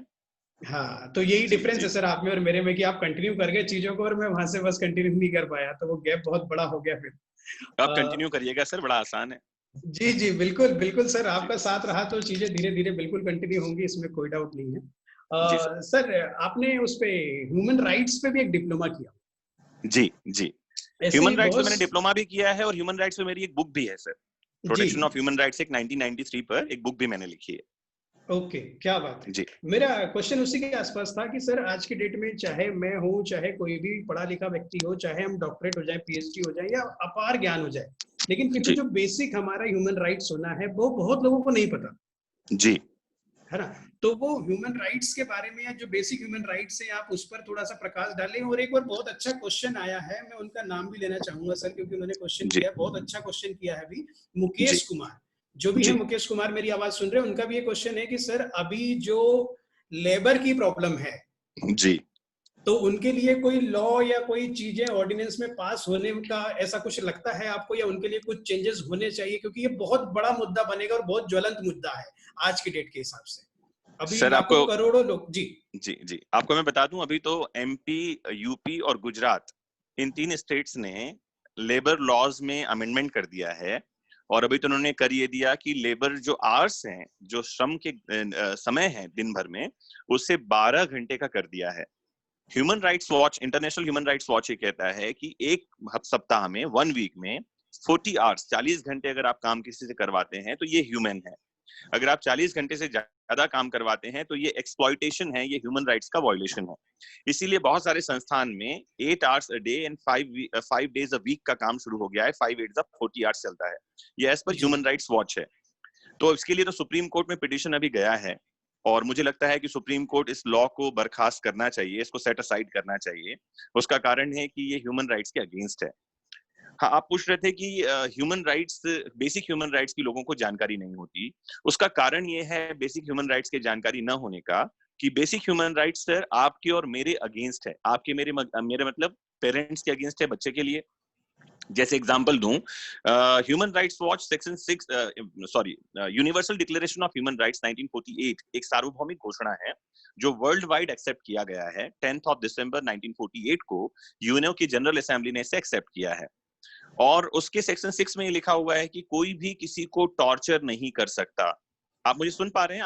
जी आपके कैमरा स्टिल हो गया? हाँ। तो यस कोई भी किसी को टॉर्चर नहीं कर सकता। जब हम बात करते हैं कोई भी, इसका सीधा सा मतलब है कि पिता अपने बेटे को नहीं पीट सकता, हाथ नहीं उठा सकता। टीचर अपने स्टूडेंट पर हाथ नहीं उठा सकता। सर ये 1948 का डिक्लेरेशन है। oh my God. लेकिन क्या हम इसे मान रहे हैं? नहीं। अगर हम अपने बच्चों को बता दें तो बच्चा यही कहेगा कि पिताजी ह्यूमन राइट्स डिक्लेरेशन निकाल कर देखो। या जी जैसे क्या कोई टीचर किसी स्टूडेंट को ड्यूरिंग लेक्चर क्लास के बाहर कर सकता है? तो आप universal declaration of human rights निकाल कर देखें तो सेक्शन आर्टिकल 26 में आप जाएं तो वहां लिखा है बेसिक एजुकेशन जो है ये एक मानव अधिकार है, ह्यूमन राइट है। तो बच्चे को अगर क्लास से आप निकाल देंगे तो उसके बेसिक ह्यूमन राइट्स का वायलेशन होता है। लेकिन हम बच्चे के ह्यूमन राइट्स को वायलेट करना, उसको प्रोटेक्ट करना नहीं चाह रहे हैं, इसलिए हम उसे बताते नहीं हैं। जैसे मैं एक एग्जांपल और लेता हूं आपसे, आप बढ़िया एग्जांपल, जो लोग सुन रहे हैं उनको जानना चाहिए कि article 16 universal declaration of human rights 1948 ये कहता है कि विवाह का अधिकार, right to marry, is a fundamental human right, एक मानव अधिकार है। और आर्टिकल 16 का सब आर्टिकल 2 ये कहता है कि वयस्क स्त्री पुरुषों के बिना सहमति के, without the free consent of the adult male and female, कोई विवाह नहीं होगा। No marriage is valid. लेकिन हम किसकी सहमति लेने जा रहे हैं? हम लेने जा रहे हैं परिवार की, हम लेने जा रहे हैं समाज सोसाइटी की, की। हम लेने जा रहे हैं माता पिता की, जबकि लॉ कह रहा है कि सिर्फ लड़का और लड़की की सहमति चाहिए। लेकिन अगर ये ह्यूमन राइट्स लागू हो गए तो आप समझें जो हमारा ढांचा है परिवार का, समाज का, मुझे लगता है इसको तार तार होने में 2 मिनट लगेंगे। बिल्कुल इसीलिए ना तो टीचर अपने बच्चों को बता रहे हैं, ना माता पिता किसी और को बता रहे हैं। लेकिन मुझे लगता है ये बहुत बेसिक चीजें हैं जो हर किसी को जानना चाहिए। अगर इतनी सी बात लोगों को पता होगी तो हम सब शायद एक दूसरे के ह्यूमन राइट्स का सम्मान करेंगे, और फिर जितनी भी तरह की क्रुएलिटी है, हिंसाएं हैं, लड़ाई झगड़े हैं, सब बंद हो जाएंगे। मुझे ऐसा लगता है ये अच्छी चीजें हैं। क्या बात है सर, ये तो वाकई, क्योंकि मैं भी चाहता था ऐसा कि ह्यूमन राइट्स और अपने सेल्फ राइट के बारे में सभी को पता होना चाहिए। कई बार हमें चीजें पता नहीं होती। लेकिन सर, नवीन सर, मैं सॉरी आपको टोक रहा हूँ। नहीं जैसे मैं कई बार मैं बच्चों को पढ़ा रहा होता हूँ, बच्चे मुझे पूछते हैं कि सर इतनी अच्छी बातें यहाँ लिखी हुई हैं, इनकी जानकारी हर किसी को क्यों नहीं है? वैसा मुझे क्वेश्चन पूछते हैं। तो मैं उनको एक बात कहता हूँ, उसका कारण है कि आप और हम जानना नहीं चाहते हैं। जैसे एग्जांपल दूं, आप किसी गांव में जाइए और वहां आप कहिए कि हम आपको ह्यूमन राइट्स का आज एजुकेशन देंगे, इतने बजे फला जगह पर आप आओ। आप देखिए मुश्किल से 2-4 लोग शायद जुट पाएंगे। लेकिन आप वहीं गांव में कहें कि आज आपको काला जादू दिखाएंगे या जादू का तमाशा होगा, पूरा गांव जुट जाएगा 100 रुपए का चार्ट देकर। तो इंसान खुद अपने अधिकारों को नहीं जानना चाह रहा, क्योंकि जो जानना चाह रहा है उसके लिए प्लेटफॉर्म अवेलेबल हैं, जानकारी उस तक पहुंच जाएगी। तो बेसिक जागरूकता की जरूरत है। हम जानना चाहें चीजें तो हम तक पहुंच जाएंगी। आपको मैं एक जानकारी दे दूं, और नवीन सर, मैंने जो नेशनल ह्यूमन राइट्स कमीशन है इंडिया का, उसको 2015 में एक लेटर लिखा था, ये लिख करके कि अगर आप ह्यूमन राइट्स के लेक्चर्स स्कूल और कॉलेज में करवाना चाहते हैं तो मैं अपनी फ्री सेवाएं देने को तैयार हूं। लेकिन आपकी जानकारी के लिए बता दूं, सरकार खुद तैयार नहीं है इन चीजों के लिए, और वो करना नहीं चाहते। बहुत सारे ऑब्लिगेशंस हैं। Otherwise I am ready to go anywhere to give lectures and free of cost. मुझे उसके लिए कोई कॉस्टिंग, कोई पैसा नहीं चाहिए। क्या बात है, वाकई सर। मतलब मैंने देखा भी है आपका, तो फिर उसके लिए सेशंस के लिए और क्लासेस के लिए, और जिस तरह का मतलब डेडिकेशन आपका है टुवर्ड्स स्टूडेंट फैटर्निटी पे, मतलब वो जो एक मैसेज, एक छाप आपकी जाती है, वो काफी सराहनीय है, इसमें कोई डाउट नहीं। जितने भी लोग मेरे ख्याल से आपके साथ एक बार लाइव जुड़ते हैं या एक बार आपको किसी तरीके से सुन लेते हैं या यूट्यूब पर जुड़ते हैं, तो मुझे नहीं लगता कि उसमें से कोई बहुत जल्दी आपसे इतनी दूर चला जाता होगा जितनी जल्दी वो पास आता है। तो नहीं, लोग जुड़े सर, अच्छी बात यही है। लोग जुड़ रहे हैं और जुड़ते चले जा रहे हैं। नहीं, जुड़ते चले जाएंगे सर, और कारवा बनता जाएगा, इसमें कोई डाउट नहीं है। जी। सर, काफी सम्मान वाली बात थी जिसमें आपको ऑक्सफोर्ड यूनिवर्सिटी में एक सम्मानित किया गया था। तो ये मतलब किस चीज का सम्मान था सर, और वहां तक पहुंचने का मतलब रास्ता कहाँ से बना? सर एक्चुअली मैं हमेशा स्टूडेंट्स को ये बताता रहता हूँ कि अगर आप किसी चीज को सोचते हैं, पाओलो कोएल्हो अपनी पुस्तक द अल्केमिस्ट में लिखते हैं, when you need something so strongly the whole nature conspires with you to help you to get it. जब आप किसी चीज को रोम रोम से चाहते हैं तो पूरी कायनात उसे आपसे मिलाने में लग जाती है। कहावत बहुत पुरानी है, मैं इस पर बहुत ज्यादा विश्वास करता हूँ और इसको मैंने जिया भी है। हुआ ये कि हार्वर्ड और ऑक्सफोर्ड, ये 2 यूनिवर्सिटीज हैं जो मेरी हमेशा से फेवरेट रही हैं। हार्वर्ड के प्रोफेसर हैं माइकल सैंडल, जो मेरे प्रिय प्रोफेसर्स में हैं, जिनसे मैं जुड़ा हुआ हूँ इलेक्ट्रॉनिक मीडियम से, और जिनसे मैं कुछ ना कुछ पूछता और समझता रहता हूँ। और सेम जब हम ऑक्सफोर्ड की बात करते हैं तो ऑक्सफोर्ड में 2-3 प्रोफेसर्स ऐसे हैं जो क्रिमिनल लॉ पढ़ाते हैं वहां पर में, और जिनसे लगातार मेरा जुड़ाव रहा है। तो मेरा मन होता था कि मैं कहीं ऑक्सफोर्ड या हार्वर्ड में जाकर के पढूं। पता नहीं, ऐसे ही चलते फिरते किसी से बात करते हुए पढ़ने का ललक होती थी। 2019 में जाके पता नहीं क्यों अलग सा जुनून आया। मैं लोगों से बोलना ये शुरू किया कि मुझे ऑक्सफोर्ड में जाकर के लेक्चर देना है। अलग सा जुनून। जबकि हमारे पास मैक्सिमम जो स्टूडेंट्स हैं वो हिंदी मीडियम के हैं, लेक्चर्स हमारे हिंदी में हो रहे हैं, और इंग्लिश की फ्लुएंसी बहुत ज्यादा अच्छी नहीं रह गई है, क्योंकि हम एमपी में रह रहे हैं। एमपी मैंने लॉ वैसे इंग्लिश मीडियम से किया है, और लेकिन अब चीजें हिंदी मीडियम में आ गई हैं सारी की सारी। लेकिन मन होता था कि ऑक्सफोर्ड में जाकर बोले, वहां जाकर के भाषण में। हुआ ये कि 2019 में जब होली का समय था, मार्च का महीना, तो मेरे पास में मतलब फोन साइलेंट पे थे और 7 मिस कॉल थे यूके से, 7 मिस कॉल्स। एक फ्रेंड है जिनसे मेरी लगातार बात हो रही थी और मैं उनसे बोल रहा था, तो उन्होंने मुझे कहा कि ऑक्सफोर्ड से कॉल है। घर में बताया मैंने कि यार ये यूके से कॉल है, तो लगा कि ऑक्सफोर्ड से ही कॉल होगा, क्योंकि मैं लगातार बोल रहा था। तो मुझे पता चला कि एक कॉन्क्लेव होने वाला था यूके में, और ये हो रहा था हाउस ऑफ लॉर्ड्स में, इंडो ग्लोबल एजुकेशन कॉन्क्लेव। और हाउस ऑफ लॉर्ड्स अपने आप में कानून की जननी है। तो वहां से मुझे एक मेल आया कि आपको इस प्रोग्राम में पार्टिसिपेट करने के लिए बुलाया गया है, और आप लीगल अवेयरनेस एंड एजुकेशन में अच्छा काम कर रहे हैं, तो आपको यहाँ पर में पार्टिसिपेट करना है। I was very excited. मुझे लगा कि यूके तक पहुंच रहा हूँ तो ऑक्सफोर्ड फिर कभी चले जाएंगे। मैंने वहां उनका जो फॉर्म था वो फॉर्म फिल करके अपनी डिटेल भेजी। 7 दिन बाद वापस से मेल आया मेरे पास में कि due to some political reason the venue of the programme is changed from House of Lords to Oxford University auditorium. My God. और ये मैं कहता हूं कि ये सारी चीजें जो हैं, अगर आप मुझे पूछें जब मैं वहां पर गया ऑक्सफोर्ड में प्रोग्राम में, तो मैं हमेशा ये बात कहता हूं, मुझे कोई झिझक नहीं है। I was the least eligible person. मुझे नहीं लगता कि मैं उस योग्य था, जहां बहुत सारे योग्य लोग थे। मेरी जितनी उम्र नहीं है उतने ज्यादा एक्सपीरियंस वाले लोग वहां पर में थे, और वहां मेरा होना अपने आप में सिर्फ 2 ही चीजों को जाता है, एक पैशन, डेडिकेशन, मालिक की मर्जी, और दोस्तों और परिवार वालों का आशीर्वाद। अगर मैं कहूँ ये मेरी योग्यता को जाता है तो ये बहुत बड़ा झूठ होगा हमारे लिए, सबके लिए, समाज के लिए। ये पैशन था सर। मैं बोल रहा था मुझे ऑक्सफोर्ड जाना है, और सबसे बढ़िया बात ये थी कि मुझे प्रोग्राम में पार्टिसिपेट करना था, लेकिन मुझे वहां पर मैं मेल में ही था कि मुझे 5 मिनट लीगल एजुकेशन और अवेयरनेस पर बोलना है, और मुझे वहां बोलने का अवसर मिला। मैं अपनी स्पीच इंग्लिश में लिख करके तैयार करके ले गया था, नवीन सर आपको बताऊं, और लगातार स्पीच में रट रहा था, लगातार, क्योंकि वहां बोलना था इतने बड़े प्लेटफॉर्म पे। स्पीच पूरी तरह से रटा गई थी, लेकिन जब वहां पहुंचा तो आपको एक मैं अपना एक्सपीरियंस बताऊं। सबसे पहले वहां बोलने के लिए जो पर्सन पहुंचे, ही वाज फ्रॉम आयरलैंड। 190 लोगों की गैदरिंग थी वो, 190 लोगों की, और मेरे ख्याल से 150 से ज्यादा देशों के लोग वहां पर में थे, 150 कंट्रीज के। I was one of from India. और जो आयरलैंड से जो पर्सन थे वो बोलने के लिए पहुंचे, and he did not speak in English, he spoke in Irish language. वो आयरिश भाषा में बोलने लगे, और मुझे लगा कि यार एक छोटा सा देश है आयरलैंड, जहां से ये आदमी आया है और ये अपनी भाषा में बोल रहा है, मैं क्यों रटी हुई बात कहूं। और जब मैं स्टेज पर पहुंचा तो मैंने अपनी बात स्टार्ट की, असतो मां सदगमय तमसो मां ज्योतिर्गमय मृत्योर्मा अमृतम गमय। मैंने इस सूक्ति से अपनी बात स्टार्ट की। मैं संस्कृत, हिंदी और इंग्लिश तीनों में मिक्स्ड बोला, और जैसे ही मैंने असतो मां सदगमय कहा, उसके बाद आपको बताऊं कम से कम मुझे लगता है 50 सेकंड तक तो तालियां बजी होंगी। मैंने कहा I would like to start my language with Sanskrit scripture, Sanskrit words, और उसका मतलब मैंने उनको समझाया कि हम ये क्या कर रहे हैं, और लीगल एजुकेशन और अवेयरनेस से हम यही कर रहे हैं कि लोगों को अज्ञानता से ज्ञान की ओर ले जा रहे हैं, इग्नोरेंट टू नॉलेज। क्या बात है, बहुत ही शानदार सर। मतलब ये तो स्वामी विवेकानंद जी का शिकागो वाला सीन याद आ गया मुझे, जैसे आपने बोला, बिल्कुल मतलब वैसे ही माहौल उस समय रहा होगा जब आपने ये चीज कही वहां पे। I was overwhelmed sir, मतलब मैं वो एक्सपीरियंस ऐसा है जिसे शायद शब्दों में बयान नहीं किया जा सकेगा। मतलब एक तो इस एज में वहां पहुंचना, ठीक है, मेरे पास कोई पीएचडी की डिग्री नहीं है, I am not a doctor, मेरा कोई ऐसा बैकग्राउंड नहीं है, मेरा फर्स्ट लैंग्वेज इंग्लिश नहीं है, मेरा फर्स्ट लैंग्वेज हिंदी है। तो उसके बाद वहां पहुंचना, वहां पहुंच करके इस तरह से चीजों का होना अपने आप में बहुत ही कमाल का एक्सपीरियंस रहा। मैंने कहा जीवन भर शायद मैं उसे बता पाऊंगा, बोल पाऊंगा, और शायद अगर थोड़ा बहुत समय निकल जाए तो उस पर मैं कुछ लिख भी पाऊंगा। अभी तो लिखने बैठता हूँ तो हाथ कांपने लगते हैं।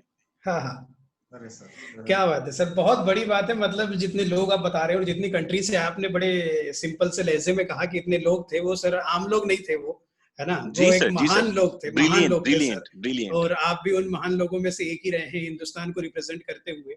और बहुत सारे लोग हैं जो अभी इस समय जुड़े हुए हैं, उनसे मेरा यही कहना है कि आप कोशिश तो करें, आप एक बार पेशेंट तो अपने अंदर लेकर आए। सर के अंदर वो पेशेंट था, जुनून था, जज्बा था, टारगेट था, और एक गोल सेट किया हुआ था उन्होंने कि मुझे यहाँ पर पहुंचना है, तो वो पहुंच कर दिखाए। उसी तरीके से आप लोग भी अपने अंदर एक पेशेंट को लेकर आइए यार, ज्यादा से ज्यादा क्या होगा। हाँ, शाम सूरज को ढलना सिखाती है, शमा परवाने को जलना सिखाती है, गिरने वालों की होती है तकलीफ, गिरने वालों को होती है तकलीफ, यकीन मानो दोस्तों, ठोकर ही है जो इंसान को चलना सिखाती है। वाह, बिल्कुल सही बात है सर, ठोकर ही चलना सिखाती है, इसमें कोई शक की बात नहीं। जी बिल्कुल सर। तो इसी गोल सेटिंग पर एक क्वेश्चन आया है, बहुत अच्छा, एक बच्चे ने पूछा है, मैं उनका नाम लेकर ही आपको बताऊंगा तो ज्यादा अच्छा रहेगा, उन्हें भी अच्छा लगेगा। मैं देखता हूं उनका नाम बताता हूं सर। मीनवाइल उनका ये कहना था कि सर बिगिनर्स को एक बार गोल सेटिंग और उनके टारगेट सेट करने के लिए मतलब आप थोड़ा सा कुछ इंस्ट्रक्ट करेंगे, हम किस तरीके से अपना गोल सेट करें। जी सर, देखिए पहली चीज तो ये है कि जब हम गोल सेटिंग की बात करते हैं तो इस हमारे गोल पर, हमारे लक्ष्य पर बहुत ज्यादा असर हमारी सराउंडिंग्स का होता है।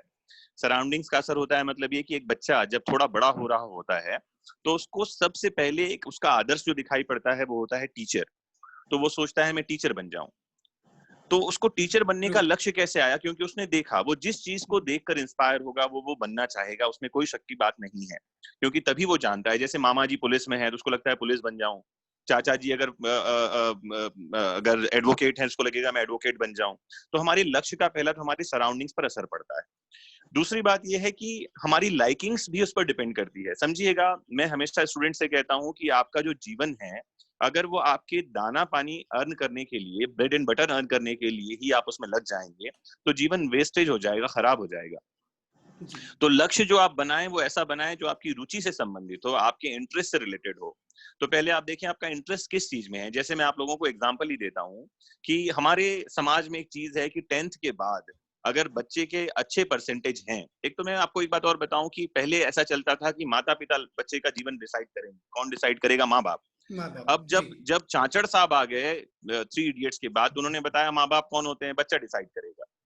और मेरा समझ ये कहता है माँ बाप और बच्चा दोनों डिसाइड नहीं कर सकते। अगर माँ बाप डिसाइड करेंगे तो भी खराब है, बच्चा डिसाइड करेगा तो भी खराब है। मैं समझा दूं आप सारे स्टूडेंट्स को, अगर किसी स्टूडेंट से पूछो बुद्धिमान को कि भैया तुझे जीवन में क्या करना है, अगर उसके ऊपर छोड़ दो दिन भर खेलना है, उसको पढ़ाई नहीं करना उसे, हर समझदार स्टूडेंट यही करेगा, मैं क्लियर कर दूं। तो फिर लक्ष्य का निर्धारण कैसे करेंगे? तो लक्ष्य का निर्धारण ना माँ बाप करे ना बच्चा करे, लक्ष्य का निर्धारण माँ बाप और बच्चा किसी काउंसलर के साथ बैठ करके करें। मतलब 3 लोगों की इन्वॉल्वमेंट चाहिए, माँ बाप का एक्सपीरियंस क्योंकि उनको अनुभव है, बच्चे का इन्वॉल्वमेंट क्योंकि उसका इंटरेस्ट होना चाहिए, और करियर काउंसलर क्योंकि वो सही दिशा बताएगा, तब जाके लक्ष्य का निर्धारण होगा।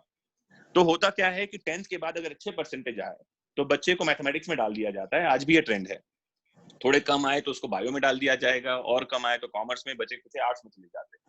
ये ट्रेंड हमेशा से रहा है, जबकि ऐसा नहीं होना चाहिए। बच्चे का परसेंटेज कितना आया उसके बाद कुछ लोगों के साथ बैठ करके डिसाइड किया जाना चाहिए। ऐसा नहीं है कि जिन लोगों ने मैथमेटिक्स लेके पढ़ाई करी है वो बुद्धिमान है और आर्ट्स वाले गधे हैं, ऐसा नहीं होता। तो मेरे साथ भी ये हुआ कि जब 10th का रिजल्ट आया था तो मैथमेटिक्स में हाईएस्ट मार्क्स थे मेरे, 99 मार्क्स थे आउट ऑफ 100। तो पिताजी ने बोला कि तुम मैथ्स ले लो, मैथ्स में बढ़िया दुनिया खुलेगी। सब घर वालों ने कहा कि मैथमेटिक्स ले लो, यहाँ दुनिया खुलेगी। और मैथमेटिक्स में मेरा इंटरेस्ट नहीं था, मार्क्स अच्छे कैसे आ गए मुझे खुद को नहीं पता, बिल्कुल भी इंटरेस्ट मेरा मैथमेटिक्स में नहीं था। हुआ ये कि 11th और 12th मैथमेटिक्स के साथ किया। अब लक्ष्य क्या है इसके बाद, तो पता चला डिफेंस में जा सकते हैं, इंजीनियरिंग में जा सकते हैं। एनडीए की तैयारी करी, एनडीए का एग्जाम दिया, पास हुए, तो घर वालों ने मना कर दिया, बोले डिफेंस में जाओगे तो वापस नहीं आ पाओगे, क्योंकि मेरा एयरफोर्स में जाने का मन था। तो पापा ने कहा कि बोले नहीं जाओगे तो जाना कैंसिल करवा दिया। इंजीनियर मुझे बनना नहीं था, with due respect to all engineers, मुझे इंजीनियरिंग कभी पसंद नहीं था। तो फिर बीएससी ज्वाइन कर लिया मैंने मैथमेटिक्स। आप समझिएगा, एक वो बड़ा अच्छा शेर है निदा फाजली का कि अपनी मर्जी से कहा अपने सफर के हम हैं, रुख हवाओं का जिधर का है उधर के हम हैं। उधर के हम तो हवाओं के साथ हम चलते रहे। तो बीएससी कर लिया। बीएससी करने के दौरान नवीन सर जानकारी मिली किसी मेरे भैया के कोई मित्र से कि लॉ एक फील्ड है जहां पर आपको जाना चाहिए। और जब मैंने लॉ फील्ड चुना पढ़ने के लिए, वहां से मेरी दिशा बदल गई, क्योंकि मेरे इंटरेस्ट का सब्जेक्ट वो था। तो ऐसे भटकने की बजाय मेरा स्टूडेंट से कहना यह है कि आप पहले देखें आपका इंटरेस्ट क्या है। बच्चे, माता पिता और स्टूडेंट साथ में बैठें किसी करियर काउंसलर के साथ में, और बैठकर एक लक्ष्य निर्धारित करें जो आपके जीवन को दिशा तो दे, आपकी अर्निंग के लिए तो अच्छा हो ही, साथ में उसमें आपका इंटरेस्ट भी हो। रुचि बहुत बड़ी चीज है, प्लीज इस बात को जानिए। जी जी जी सर। सर, क्वेश्चन तो बहुत आ रहे हैं, बहुत तादा लगा हुआ है क्वेश्चनों का, लेकिन टाइम देखिए आपके साथ बात करते हुए बिल्कुल पता नहीं चल रहा है। मैंने आपसे तो रिक्वेस्ट कर ली और आपने भी मेरी रिक्वेस्ट को मतलब डिनाई नहीं किया, ये तो आपका बड़प्पन है। लेकिन मुझे नहीं पता क्योंकि हमारा जो आईडी ये यूज हो रहा है, इसमें नेक्स्ट मीटिंग कब की क्रिएट की हुई है, तो हो सकता है हम सेशन कंटिन्यू तो रखते हैं अभी 10 मिनट के लिए और, लेकिन बीच में सेशन ये डिस्कनेक्ट होता है तो फिर दोबारा जुड़ पाना बड़ा मुश्किल होगा। तो कोई बात नहीं सर, फिर कभी जुड़ेंगे, फिर कभी सुनेंगे, फिर कभी बातें करेंगे। जी। अभी भी देखा जाए तो सर हम 90 मिनट्स के आसपास पहुंचने वाले हैं। जी, पता ही नहीं चल रहा सर वाकई में टाइम का। सर हमें तो नहीं चल रहा है सीरियसली, बाकी बच्चों को भी नहीं चल रहा होगा, बस आप ही जान रहे हैं, लेकिन हमें तो बिल्कुल सीरियसली लग रहा है सर कि टाइम का पता नहीं चल रहा है। बहुत अच्छी बात है, एक दो लोग अप्रिशिएट भी कर रहे हैं कि आपको वो सुनना चाह रहे थे और किसी तरीके से सेज यूनिवर्सिटी ने आपसे कनेक्ट किया आज उनको सुनने के लिए, तो उन्हें बहुत अच्छा लग रहा है और वो थैंक्स बोलना चाह रहे हैं यूनिवर्सिटी को। तो मैं भी उन्हें यूनिवर्सिटी के बिहाफ में, मतलब एंटायर सेज यूनिवर्सिटी के बिहाफ में, सभी जो लोग सुन रहे हैं इसमें श्रोतागण, में सभी का शुक्रिया अदा करता हूँ तहे दिल से और उनका इस्तकबाल करता हूँ इस सेशन में और चीजों को आगे बढ़ाते हुए। सर, एक स्टूडेंट है जो एलएलबी से है, मतलब एलएलबी में वो कोई क्वेश्चन करना चाहते हैं। जी जी। एक आरजेएस करके कुछ वर्ड होता है क्या एलएलबी का? मुझे जी, Rajasthan judicial services, Rajasthan judicial services. First year के छात्र हैं, तो उस चीज के लिए उसको मोटिवेशन चाहिए कि वो उस चीज को कैसे कंटिन्यू करेंगे। तो वो आरजेएस की तैयारी करना चाहते हैं, शायद राजस्थान से हो, वो मुझे नहीं पता। तो दोस्त आप फर्स्ट ईयर में हैं, पहली बात तो ये है, सफलता की पहली सीढ़ी इस बात पर है कि आपको अपनी मंजिल का पता चल गया है। तो आप कहाँ जाना चाहते हैं आपने ये तय कर लिया है। अब हम किसी और प्लेटफॉर्म पे जुड़ेंगे, आप मेरे सारे प्लेटफॉर्म पे आइए, जुड़िए, और मैं वहाँ बहुत डिटेल में आपको समझाऊंगा कि आरजीएस की तैयारी हम कैसे करेंगे और किस तरह से आप स्टेप बाय स्टेप चीजों को समझते जाएंगे। यकीन मानिए, आप बस जुड़े रहिए और आपको मंजिल तक पहुंचाना मेरा काम है, टेंशन तो आपको लेना ही नहीं। जी बिल्कुल। जी नवीन सर। जी सर बिल्कुल। अब धीरे धीरे हम लोग हमारे इस सेशन को समापन की ओर लेकर चलते हैं, क्योंकि आपसे बात करने का तो मतलब मन अभी बिल्कुल बहुत है और सेशन खत्म करने का कोई ऐसा इरादा भी नहीं है। जी। और प्रतीक सर और जीपी मिश्रा सर से मैं रिक्वेस्ट करूंगा कि मैं कंक्लूड करूं सेशन को। इसके पहले यदि आप कुछ अपने पक्ष रखना चाहें या सर को कुछ आपके क्वेश्चन है या किसी तरीके से आप उस चीज को कंटिन्यू करना चाहें तो please sir. Pratik, doctor Pratik Jain sir और रिस्पेक्टेड जीपी मिश्रा सर, यदि कोई आपकी कुछ क्वेश्चन है तो प्लीज। मिश्रा सर, आप कुछ पूछ रहे हैं या बात कर रहे हैं या फिर मैं करूं? मैं देखता हूँ, 1 मिनट, म्यूट तो नहीं है सर। सर शायद दूसरी मीटिंग में है सर, आप कंटिन्यू कर लीजिए, फिर मैं कंक्लूड करता हूँ। बढ़िया सर, बहुत अच्छा लग रहा है। मतलब इस सेशन को खत्म करने की बिल्कुल इच्छा ही नहीं हो रही है, ऐसा लग रहा है कि ये सेशन चलता ही जाए और थैंक चलता यू सर, जाए। Thank you sir, thank you very much. मतलब बहुत जी बहुत काफी समय से मैं भी आपको सुनना चाह रहा था, लेकिन कोई अवसर मिल नहीं पा रहा था, तो आज अवसर मिल पाया तो बहुत ही अच्छा लगा। बढ़िया, नवीन सर ने अवसर दिलाया आपको इससे थैंक यू सर। बात करने के लिए, तो बहुत ही बढ़िया सर, बहुत ही अच्छा लगा। लॉकडाउन के बाद एक लाइव सेशन स्टेज में ही रखेंगे सर। आपका रखेंगे। ऑडिटोरियम बहुत खूबसूरत है, मैं जरूर आना चाहूंगा वहाँ। नहीं, बिल्कुल बिल्कुल सर, बिल्कुल। और बिल्कुल हम भी चाहेंगे कि हमारे स्टूडेंट को they get the benefit of your valuable speech. Always available sir, always available. Sir आप हमसे, जी प्रतीक सर आप बोलिए, क्या बोल रहे हैं? एक आधा कोई किस्सा आप अपने स्कूल टाइम का यदि कुछ सुनाना चाहें, कुछ स्कूल टाइम में आप कैसे थे या कैसे रिएक्ट करते थे बच्चों से, या मतलब जो भी आप नॉटी थे या बहुत सर स्टूडियस? सर स्टूडियस तो था, लेकिन हम स्टूडियस होने के साथ में बदमाश बहुत थे हम लोग। और मैं शायद बहुत ज्यादा एरोगेंट हुआ करता था। नवीन सर मुझे कहते हैं जब भी कि आप बहुत हम्बल हैं, मुझे बहुत खुशी होती है कि मैंने अपने आप में बहुत कुछ चेंज कर लिया है। तो मैं एक बहुत पुराना इंसिडेंट सुनाता हूँ। मैंने मेरा एक हिडन टैलेंट और है, मैं तबला बजाता हूँ। तबले में मैंने बीम्यूज किया हुआ है sir Kerala sir university sir से। मैं आपको यहाँ पर रोकना चाहता हूँ, प्लीज माफी चाहता हूँ मैं। मतलब एक बार मैंने आपको लाइव सेशन में सुना था जब आपने संगीत की एक रिदम छेड़ी थी, जी और तो तबला भी मैंने आपका देखा। तो कुछ संगीत से रिलेटेड करते हो प्लीज सर, एक आध कुछ साज हो जाए तो बहुत ही अच्छा लगेगा सर लाइव देखना। जी सर। तो दो बातें बताना चाह रहा था सर मैं। पहला तो ये कि जब स्टूडेंट्स कहते हैं कि हमको कोई चीज याद नहीं हो रही, मेमोरी हमारे नहीं बन रही, मैं उनको हमेशा एक एग्जांपल देता हूँ कि आप को तो चीजें याद करनी है, डेटा याद करना है, फैक्ट याद करना है। जब स्टूडेंट म्यूजिक में जाता है, जैसे एग्जांपल के लिए मैंने तबला सीखा, तो माइंड बहुत ज्यादा शार्प नहीं था, चीजें याद नहीं होती थी। लेकिन एक समय ऐसा हुआ फोकस करने के बाद प्रतीक सर, कि तबले के बोल होते हैं और वो बोल दिमाग एक बार में याद करने लग गया। मतलब मैंने कब बोल याद किया था, जब मैं स्कूल में 7th 8th 9th 10th में था, और आज भी सारे बोल दिमाग में एज इट इज है। जैसे कि एग्जांपल लेता हूँ, नवीन सर जिस बारे में बोल रहे थे, 3 ताल का एक बोल है, परन है, ना दिन दिन ना, ना दिन दिन ना, ना दिन दिन ना, ना दिन दिन ना, दिन दिन तटे तटे धागे तटे धागे तटे गदा तटे धागे तटे गदा तटे कत तटे गदा तटे गदी ना धा तटे गदा तटे गदी ना धा तटे गदा तटे गदी ना धा दिन ना धा। ये शब्द हैं सर, इनको याद करना होता है। तो ये स्टूडेंट, ये एक बार में आप याद कर लें अगर आपके पास फोकस बहुत बढ़िया है तो। मुझे एक इंसिडेंट याद आया, मैं तब बीम्यूज किया हुआ था प्रतीक सर, और एक बहुत बड़े गुणवान व्यक्ति थे जयपुर में, जयपुर घराने के गायक थे। उन्होंने मुझे जयपुर बुलाया, दूरदर्शन का एक प्रोग्राम था, तो और बोले कि बेटा आओ वहां पर मैं प्रोग्राम करेंगे। इतने बड़े कलाकार के साथ बजाना, उस समय मैं समझता था जाकिर हुसैन का बाप मैं ही हूँ। मैं जो बोल रहा हूँ, मैं एरोगेंट था बहुत ज्यादा। तो इतने बड़े कलाकार ने बुलाया है, बढ़िया जरी मरी वाला कुर्ता लगा के पापा के साथ हम वहां पहुंचे। तो वो इतने बड़े कलाकार थे, उनका रियाज प्रैक्टिस सुनने के लिए नवीन सर, प्रतीक सर, लगभग 50 लोग वहां जमा थे जी। रियाज प्रैक्टिस सुनने के लिए। हम उनके कमरे में थे, हम प्रैक्टिस कर रहे थे, और उन्होंने राग जोग शुरू किया। और जैसे ही उन्होंने राग छेड़ा तो मैं तो बिल्कुल बैठा ही था। मैं समझ रहा था, मैंने बताया मैं जाकिर हुसैन का बाप नहीं हूँ, जबकि मुझे तबले का त भी नहीं आता था। ज्ञान इतना विशाल है। और मैंने उस समय, क्योंकि नया नया रिजल्ट आया था, मैं यूनिवर्सिटी 2nd टॉपर था, तो मुझे लग रहा था मैं ही बहुत बड़ा कुछ हूँ। तो जैसे उन्होंने ताल छेड़ा तो मैंने बजाया, घिंतर तक दागे ते कता घिना धातु ना घिना तु ना धातु ना धातु ना धातु ना कता घिना तु ना धातु ना धातु ना धातु ना कता घिना तु ना धातु ना धातु ना धातु ना दिन दिन ना दिन। मुझे लगा कि तारीफ करेंगे। और जो सज्जन वहां बैठे थे, 82 इयर्स की उनकी एज थी, बुद्धिमान, बहुत बड़े गायक, उन्होंने मुझे कहा कि ए तबला छोड़ के दूर हट जा, बजाना आता है तेरे को? और सोचो आप, मुझे शॉक, आई वाज शॉक्ड। यार पिताजी बैठे हैं, इतने सारे लोग बैठे हैं, और ये किस तरह से बात कर रहा है। तुम वो भी नहीं, उन्होंने बोला छोड़ तबला पीछे हट, तेरे को बजाना आता है? मैं पहली बार उनसे मिल रहा था और मैं तारीफ की उम्मीद कर रहा था।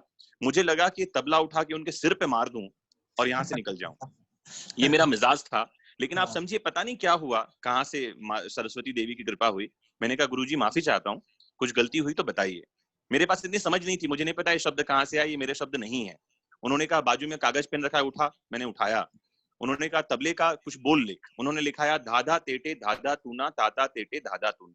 सर ये तबले की एबीसीडी होती है, शुरुआत में बच्चे को सिखाया जाता है। और ये मैं 8 साल पहले सीख चुका था जब मैं उनके पास बैठा था। लेकिन मैंने लिखा धाधा तेटे धाधा तूना ताता तेटे धाधा तूना। उन्होंने पूछा तुझे ये आता था पहले? मैंने बोला जी सर। बोले क्यों लिखा? मैंने कहा आपने बोला तो कुछ अच्छा ही बता रहे होंगे इसलिए लिख लिया। वो बहुत मुस्कुराए, बोले आजा बैठ, तू बहुत अच्छा बजाता है, बस घमंड ऊंचा था ना, उसको नीचा करने के लिए तुझे डांट लगाई, बोले बजा। क्या बात है, बहुत बढ़िया, बहुत बढ़िया। क्या बात है, क्या बात है सर। और वहां जाकर मुझे समझ में आया सर कि ज्ञान इतना विशाल है, इतना विशाल है, इतना विशाल है कि हमारी औकात ही नहीं है इस जीवन में उसका एक छोटा सा कण भी हम समझ पाए। और मुझे समझ में आया, वो जो तबला मैं सीखने के लिए बैठा था बजाने के लिए, मुझे सर मैंने उसका तबला जो है बहुत कम, अभी मंच में जाना तो बंद ही कर दिया मैंने, क्योंकि मैंने देखा बहुत विशाल ज्ञान है और हम बहुत थोड़े से ज्ञान में घमंड करने लगते हैं। मुझे वहां जाके समझ में आया। क्या बात है, करेक्ट करेक्ट करेक्ट, बहुत बड़ी बात है सर जी। एक और क्वेश्चन मेरे दिमाग में आया कि मतलब जी प्रतीक सर। कोई म्यूजिशियन बनना चाहता है, कोई राइटर बनना चाहता है, मतलब आप तो सर लॉ में भी बहुत अच्छे हैं, आप लिखते भी बहुत अच्छे हैं, आप पढ़ाते भी बहुत अच्छे हैं, और आप म्यूजिक में भी बहुत अच्छे हैं, और जो आपको एटीट्यूड रहा शुरू से, मतलब एक नेता बनने वाला एटीट्यूड रहा होगा जैसे आप बहुत एरोगेंट था सर, बहुत बदमाश था। वही सर, तो बदमाश भी और बोलने में भी बहुत अच्छे, तो यानी कि ये तो नेता बनने वाली क्वालिटी होती है। एक इंसिडेंट बताता हूँ सर मैं, और आ गया मुझे याद। एक्चुअली नेता बनने वाली क्वालिटी थी, गनीमत नेतागिरी में नहीं गया मैं। हुआ ये कि हमारे ये कुछ बातें हैं जिससे बच्चों को सीखना चाहिए, पॉजिटिव, नेगेटिव चीजों को नहीं सीखना चाहिए। बिल्कुल। मैं एलएलबी का हमारा फाइनल ईयर का हमारा डे था जिस दिन हमारा वाइवा होना था, और जो एलएलबी वाले बच्चे हैं उनको पता होगा आपके यहाँ भी प्रैक्टिकल की फाइल जमा करनी होती है सर। तो हुआ ये कि हमारे एक प्रोफेसर साहब थे, उनको उस फाइल में साइन करवानी होती थी, और साल भर हमने पढ़ाई कैसे करी क्या करी वो तो लॉ वाले कॉलेज वाले भी जानते हैं, लॉ वाले बच्चे भी जानते हैं। फाइल बना लाए हम, और सर से जब बात करने पहुंचे बोले तुम एक काम करना, कॉलेज में ही इसको साइन करवा लेना। तो हुआ ये कि मेरी एक आदत थी हमेशा ही, अब वो नेता वाली आदत थी या क्या थी नहीं पता, लेकिन हाँ टीचर्स का सम्मान मैंने हमेशा किया। जितना भी एरोगेंट रहा, कोई टीचर दिख जाए तो उसके चरण हमेशा छुए। तो हुआ ये कि मिश्रा साहब थे, वो आए वहां पर, मैं कॉलेज में जैसे ही आए, बहुत भीड़ थी, हम 180 बच्चे थे, तो गवर्नमेंट कॉलेज था। तो जैसे ही वो पहुंचे तो मैंने सीधा उनके पैर छुए, मैंने कहा सर कैसे हैं आप, फाइल साइन करवानी थी। तो पता नहीं उनका मन खराब था जैसा भी था, तो बोले 2 मिनट रुको मैं अभी आ रहा हूँ। बाहर से वापस आए और खड़े होकर लोगों के फाइल साइन कर रहे थे। तो मुझे खराब लगा, मैं अंदर कमरे में गया, अंदर से एक चेयर ले आया उठा करके, मैंने कहा कि सर आप इस पे बैठ जाइए और साइन कर दीजिए। उनको पता नहीं क्या लगा, उन्होंने कहा कि जोशी चापलूसी करने से नंबर नहीं मिलेंगे। और मुझे ये बात इतनी खराब लगी, वो हमारे एचओडी हुआ करते थे, विद ड्यू रिस्पेक्ट। मैंने कहा सर उठिए। सर उठे, मैंने चेयर अंदर फेंक दी कमरे के, और पूरे कॉलेज में ये बवाल था कि इसके नंबर इतने अच्छे थे, आज प्रैक्टिकल में तो सर इसको निपटाने वाले हैं। मैंने कहा सर उठिए, और चेयर मैंने अंदर फेंक दी। पूरे कॉलेज में बवाल था ये क्या होने वाला है। और ये गुण नेतागिरी वाले हैं जो कि खराब है। आप टीचर से कभी भी डिसरेस्पेक्ट नहीं कर सकते, लेकिन अच्छी बात ये थी कि उन्होंने मुझे शायद समझा होगा, मुझे नहीं पता, बड़ा प्रेम रखते थे मुझ पर। मुझे प्रैक्टिकल में आउट ऑफ 199 मार्क्स मिले, और मैं उनके घर गया रिजल्ट के बाद, क्योंकि मैं एलएलबी में पंडित रविशंकर यूनिवर्सिटी रायपुर से मैंने एलएलबी किया हुआ है, प्रतीक सर, नवीन सर, और मैं यूनिवर्सिटी टॉपर रहा हूँ एलएलबी में।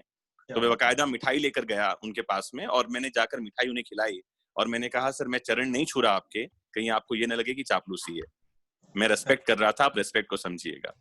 तो ये बदमाशी थी सर बहुत ज्यादा, मतलब कभी ध्यान ही नहीं दिया कि क्या हो जाएगा, अच्छा रिजल्ट खराब हो जाएगा, हो जाए कोई दिक्कत नहीं, मतलब लेकिन सब उसूलों से समझौता नहीं किया सर। जो भी आपने ये एक्सट्रीम पे जाके किया है, बिल्कुल, मतलब ये चीज में उसूलों से समझौता नहीं किया। अब रिजल्ट खराब हो जाए तो हो जाए, क्योंकि मैं फर्स्ट ईयर में मेरे फर्स्ट डिवीजन मार्क्स थे, सेकंड ईयर में फर्स्ट डिवीजन मार्क्स थे, और अगर वो प्रैक्टिकल में अटका देते तो आप समझिए करियर खराब हो जाता।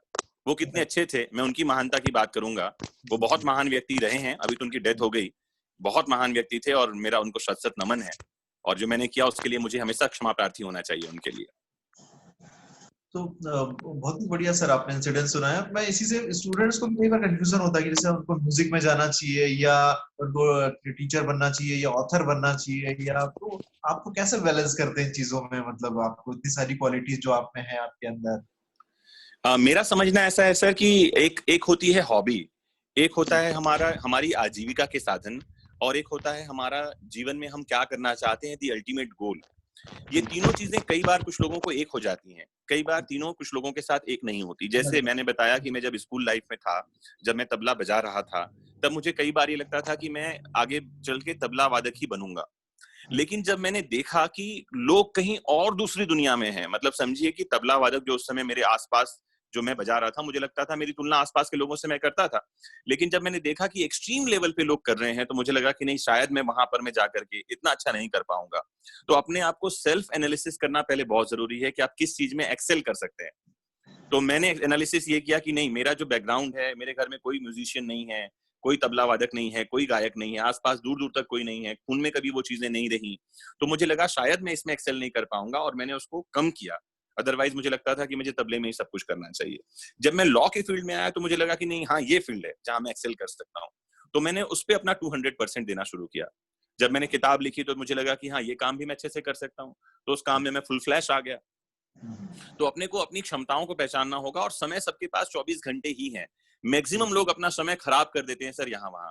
अगर हम समय बचा लें तो एक एक समय का एक एक बूंद हमको बहुत कुछ दे सकता है जीवन में, ऐसा मेरा मानना है। और फिर एक बड़ी अच्छी मुझे लाइनें याद आ गई, नवीन सर बिल्कुल सुनिए ध्यान से, कि हर किसी के लिए बादलों में छुपी हुई है पानी की कोई बूंद। प्रतीक सर, हर किसी के लिए बादलों में छुपी हुई है पानी की कोई बूंद, शर्त यह है इतनी शिद्दत से कोई प्यासा भी तो हो। क्या बात है, क्या बात है, क्या बात है। तो जब उतनी शिद्दत से प्यास जगेगी तो मुझे उम्मीद है कि लक्ष्य और बाकी चीजें ऐसी आसानी से हासिल हो जाती हैं। क्या बात है, वंडरफुल सर, बहुत बढ़िया, बहुत बढ़िया sir. Thank you sir, thank you very much. Naveen sir कहाँ चले गए हैं कि चले गए? मुझे लगता है नवीन सर लेफ्ट हो गए हैं, ऐसा लग रहा है मुझे। तो कार्यक्रम आपको और मुझे ही कंक्लूड करना पड़ेगा। जी जी जी जी, लेट मी चेक सर। हाँ मुझे लगता है वो लेफ्ट हो गए हैं। नहीं है, नवीन सर हैं, माइट भी शायद इधर उधर हो गए, लेकिन सर इट वाज पॉसिबल ही नहीं सर, लेफ्ट होना पॉसिबल ही नहीं है। अच्छा आपके राइट ही रहना चाहता हूँ मैं। ओ सर वंडरफुल सेशन सर, जी बहुत सर, बिल्कुल। अब वाइंड अप करेंगे, हम सेशन को क्लोज करेंगे। इसके पहले एक क्वेश्चन आया था कि आईबीपीएस लॉ, उसके बारे में 2 मिनट का एक स्टूडेंट जानना चाह रहे हैं, मैं नाम उनका भूल रहा हूँ अभी, वो उस बारे में 2 मिनट बात करें, फिर हम कंक्लूड करते हैं जी। एक्चुअली जब एलएलबी किसी ने कर लिया हो तो institute of banking personal services जो है वो एग्जाम करवाता है साल में एक बार, और एग्जाम का नाम होता है स्पेशल ऑफिसर लॉ। तो बैंकिंग सेक्टर में जितने हमारे पास नेशनलाइज्ड बैंक हैं उनके लीगल पैनल में एडवोकेट्स के अपॉइंटमेंट होते हैं स्पेशल ऑफिसर के पद पर। तो इसमें जो टॉपिक हैं वो है रीजनिंग, मैथमेटिक्स, इंग्लिश और जीके। अगर ये 4 टॉपिक किसी के अच्छे हैं, नहीं है तो 6 महीने में किया जा सकता है। तो कोई भी स्टूडेंट एग्जाम दे सकता है और वो स्पेशल ऑफिसर लॉ के पोस्ट पर जा सकता है। बहुत आसान सी परीक्षा है, बस प्रॉब्लम ये नहीं होनी चाहिए कि आपका लॉ बैकग्राउंड, आपका मैथमेटिक्स और रीजनिंग खराब हो, ये ना हो, बाकी तो ठीक है। जी सर। जी बिल्कुल सर, तो मेरे ख्याल से उन तक आपके शब्द जरूर पहुंच गए होंगे जिनका ये क्वेश्चन था। और हम ऑलरेडी मतलब 90 मिनट्स का सेशन भी कवर कर चुके हैं, तो अभी सभी श्रोतागणों से मैं माफी चाहता हूं कि अब हम ये सेशन कंटिन्यू नहीं कर पाएंगे, क्योंकि सभी चीजें आगे लाइन अप हैं, और सेशन जितना इम्पैक्टफुल अभी तक रहा है उसको आगे बढ़ाने में तो कोई वो नहीं है, प्रॉब्लम हमें भी नहीं है, और सर के पास भी टाइम है अभी, क्योंकि जब श्रोता अच्छे हो, सुनने वाले हो, तो सामने जो भी पर्सनैलिटी होती है उन्हें बहुत अच्छा लगता है अपना ज्ञान शेयर करने के लिए। तो सर मैं लास्ट में बस कंक्लूड करना चाहूंगा आज के सेशन को। अब आपको जी सर खुद बने अपनी तकदीर के बादशाह, जिस तरीके से बात चल रही थी कि खुद बने अपने करियर के भाग्य विधाता। मैं एक आम इंसान था, फिर मैंने अपनी डिग्री करी एमबीए में, लॉ में। मुझे तबले का शौक था, संगीत का शौक था। फिर धीरे धीरे जब मेरी रुचि बढ़ती चली गई तो मैंने ब्लॉग लिखना चालू किया, और रुचि बढ़ी तो मैंने यूट्यूब पर अपनी चीजों को डालना चालू किया। यूट्यूब से फाइट की कुछ चीजों के लिए, कुछ राइट्स के लिए।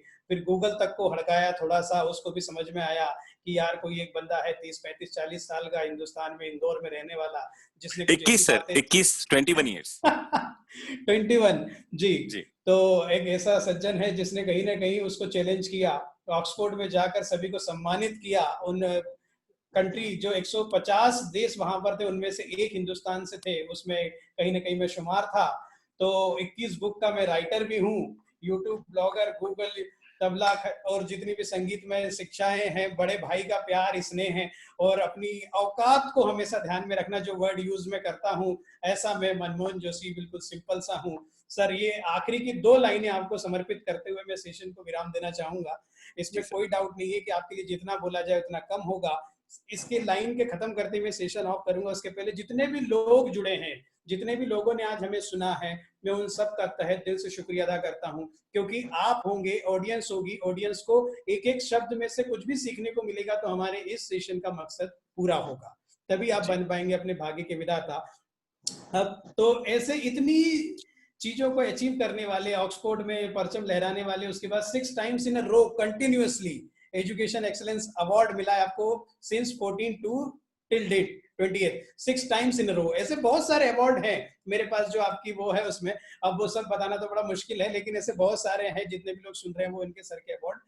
तो मनमोहन जोशी जी के लिए जिन्होंने इतनी कम उम्र में इतना सब कुछ हासिल किया है, और तो 2 लाइनें सर मेरी समर्पित हैं आपको और आपके जज्बे को सलाम है, और इसके बाद हम इस मंच को विदा करेंगे कि अभी न पूछो मंजिल कहाँ है, अभी तो हमने चलने का इरादा किया है।